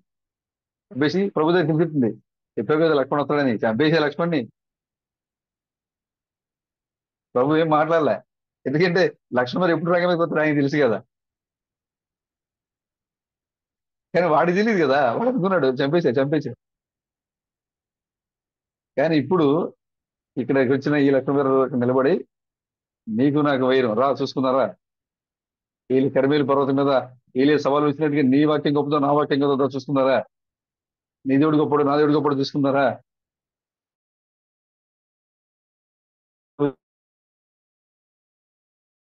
విజయకేతనం నాది అనుకున్నా, ఏంటి ఇప్పుడు ఒకసారి వచ్చి 700 మంది కింద దిగుతున్నారు, మాది విజయం అని, నీ విజయం నీది అపజయం, నాది మాది విజయం చెప్తున్నారు. ఎందుకంటే ఇది పడిపోని సంఘమే. 3వ అవ్వ 700 మంది బ్రహ్మములు రక్త మాంసాలతో ఈ భూమి మీద నడయాడుతున్నారు.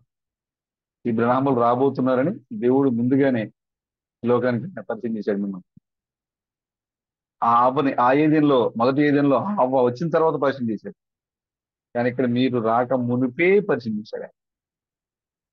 అక్కడ ఆ యోబు చూపించి, ఆ యోబుని చూపించి సాతాను పని లేక తిరిగి పరలోకం వెళ్ళిందంట. అప్పుడే కాన్ఫరెన్స్ అయిపోయింది దేవుడిది, దేవుని కుమారుల యొక్క సమావేశం అప్పుడే పూర్తయింది. అవును సార్, రాయబడింది బైబుల్లో. దేవుని కుమారుల యొక్క సమావేశం అప్పుడే ముగిసిందంట. దేవుడు ఏం చేయాలి, ఏం చేయకూడదు, ఉరుముల యొక్క రహస్యాన్ని ఎలా బయలుపరచాలి, ముద్రను ఎలా పగలగొట్టాలి, నేను ఏ రూపంలో వెళ్ళాలి, అక్కడ నల్ల మనిషికి వెళ్ళాలి, నేను అక్కడ బుద్ధతలు కలవడి పెట్టుకోవాలి, నేను అక్కడ. దేవుడు ఏం చేయబోతున్నాడు, అక్కడ సమావేశం జరుగుతుంది అక్కడ.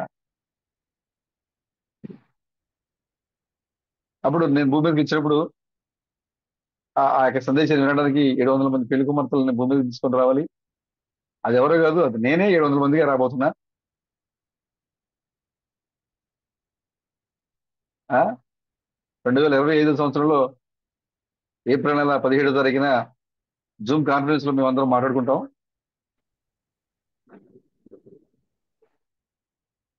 రమేష్ గారు నిద్రావస్థలో ఉండి కూడా వాక్యం వింటూ ఉంటాడు. ప్రేమ బ్రదర్ ఏమో బ్యాక్గ్రౌండ్ పెట్టుకుంటాడు. ఇవన్నీ ఇప్పుడు జరిగేది కాదు బ్రదర్, ఇది ఎప్పుడో దేవుని కుమారుని యొక్క ఆలోచన సభ జరిగింది అక్కడ. ఆ సభ జరిగినప్పుడు వీడు అటు ఇటు తిరుగుతా వెళ్ళాడంట. అప్పుడు ప్రభు అడిగారు, అప్పుడు ఏంటి లూసిఫర్ ఏంటి ఇటు వచ్చావు అని అడిగాడు. అడిగితే అయ్యా అటు ఇటు తిరిగి ఇటు వచ్చాయని చెప్పింది. ఇటు వచ్చాయని చెప్తే ప్రభు అడిగారా, భూమి మీద నా కుమారుడిని ఏమి చూసావా? ఎంతమంది ఉంటారు భూమి మీద అప్పుడు? భూమి మీద జీవించిన కాలంలో భూమి మీద ఎంతమంది మనుషులు ఉంటారు బ్రదర్? ఎందుకు వేరే?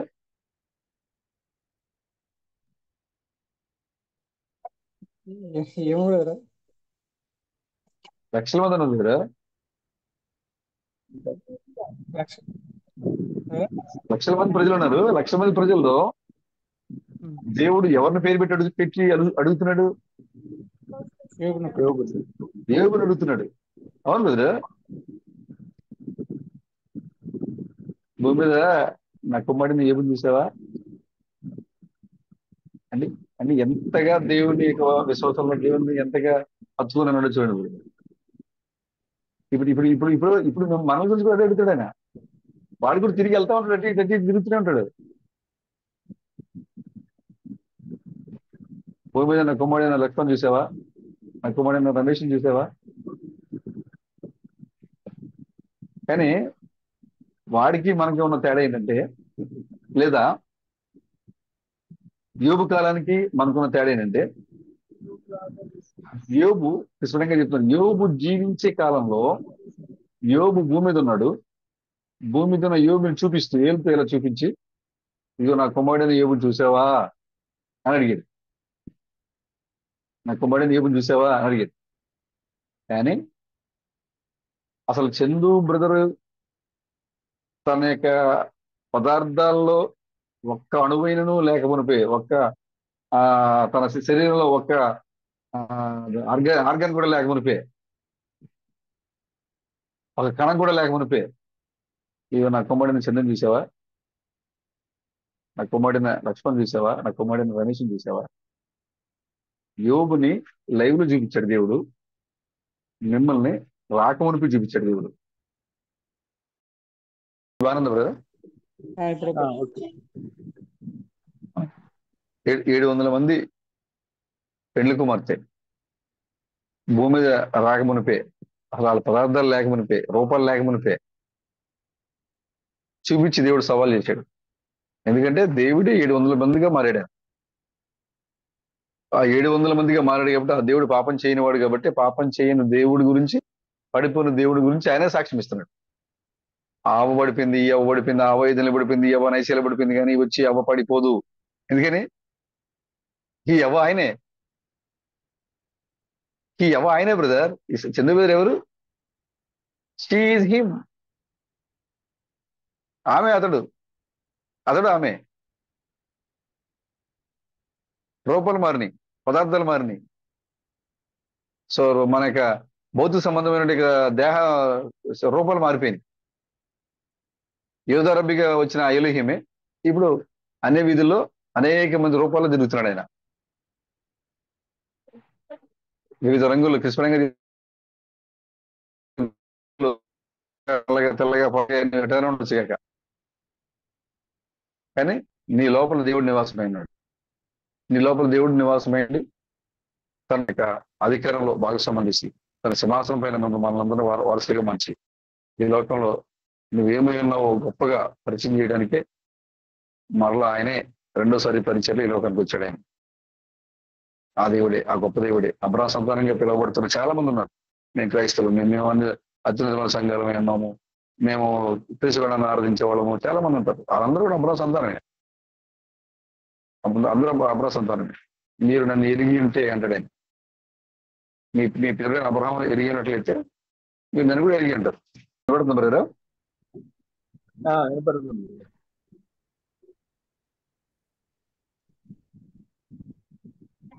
తన సంఘాన్ని నాశనం చేయడానికి దేవునికి ఏమాత్రం ఇస్తున్నారు కాబట్టి, దేవుడు ఈ లోకాన్ని దిగి వచ్చి రక్షణ విమోచన అనే కార్యాలను దేవుడు జరిగించి, నువ్వు ఈ లోకానికి రాగటం కంటే ముందుగానే ఈ లోకానికి పరిచయం చేసి గొప్పగా, మామూలుగా కాదు. ఆదాము తన భార్యను చూపించి పరిచయం చేశాడు, కానీ రాబోయే భార్యను పరిచయం చేశాడు ఈ ఆదాం. నీకును స్త్రీకి, నీ సంతానికి స్త్రీ సంతానం వివరం కలుగుతుందని గొప్పగా నువ్వు రాకమునిపే నీ గొప్పతనం ఈ లోకానికి చూపించి పరిచయం చేశాడు. కాబట్టి ఇప్పుడు దేవుడు చెప్పినటువంటి ఆ స్త్రీ సంతానం ఈ భూమి నడయాడుతుంది. ఇప్పుడు ఆ వాక్యంతో నింపడిన పెళ్లి కుమార్తెను చూసే లూసిఫర్ యొక్క పాదాలు వణికి వాడు భయపడి పారిపోయేవాడిగా ఉన్నాడు. ఎలా అంటే వెలుగు రావడంతోనే బొద్దింకలు ఎలాగైతే పరిగెడితే అలాగే వాడు మనం చూసి వాక్యం చెప్పిన వెంటనే వాడు మన దగ్గర నుంచి పారిపోయేవాడిగా ఉన్నాడు. వాడు కాబట్టి దావీదు సంతతిని నాశనం చేయడానికి దేవుడికి ఏమాత్రం కూడా ఇష్టం లేదు. యెహోరాములా మీరు ఉండొద్దు. దావీదు సంతతి దావీదు యెహోరాము పితరుల వలె, దావీదు వలె, యెహోషాపాతు వలె, ఆసా వలె, సొలొమోను మీరు మీ యొక్క జీవితాన్ని కొనసాగించండి, మీ ఆత్మ జీవితాన్ని కొనసాగించండి. ఈ లోకంలో ఇప్పటి వరకు ఎవ్వరూ పొందుకోలేని వాక్యాన్ని దేవుడు నీకు నాకు ఇచ్చాడు. కాబట్టి ఈ వాక్యంలో విశ్వాసంలో మరి ముందుకు కొనసాగడానికి కోరుకుంటున్నాను. ఆమె దేవుడి చిన్న మాట దీవించండి. ఆమె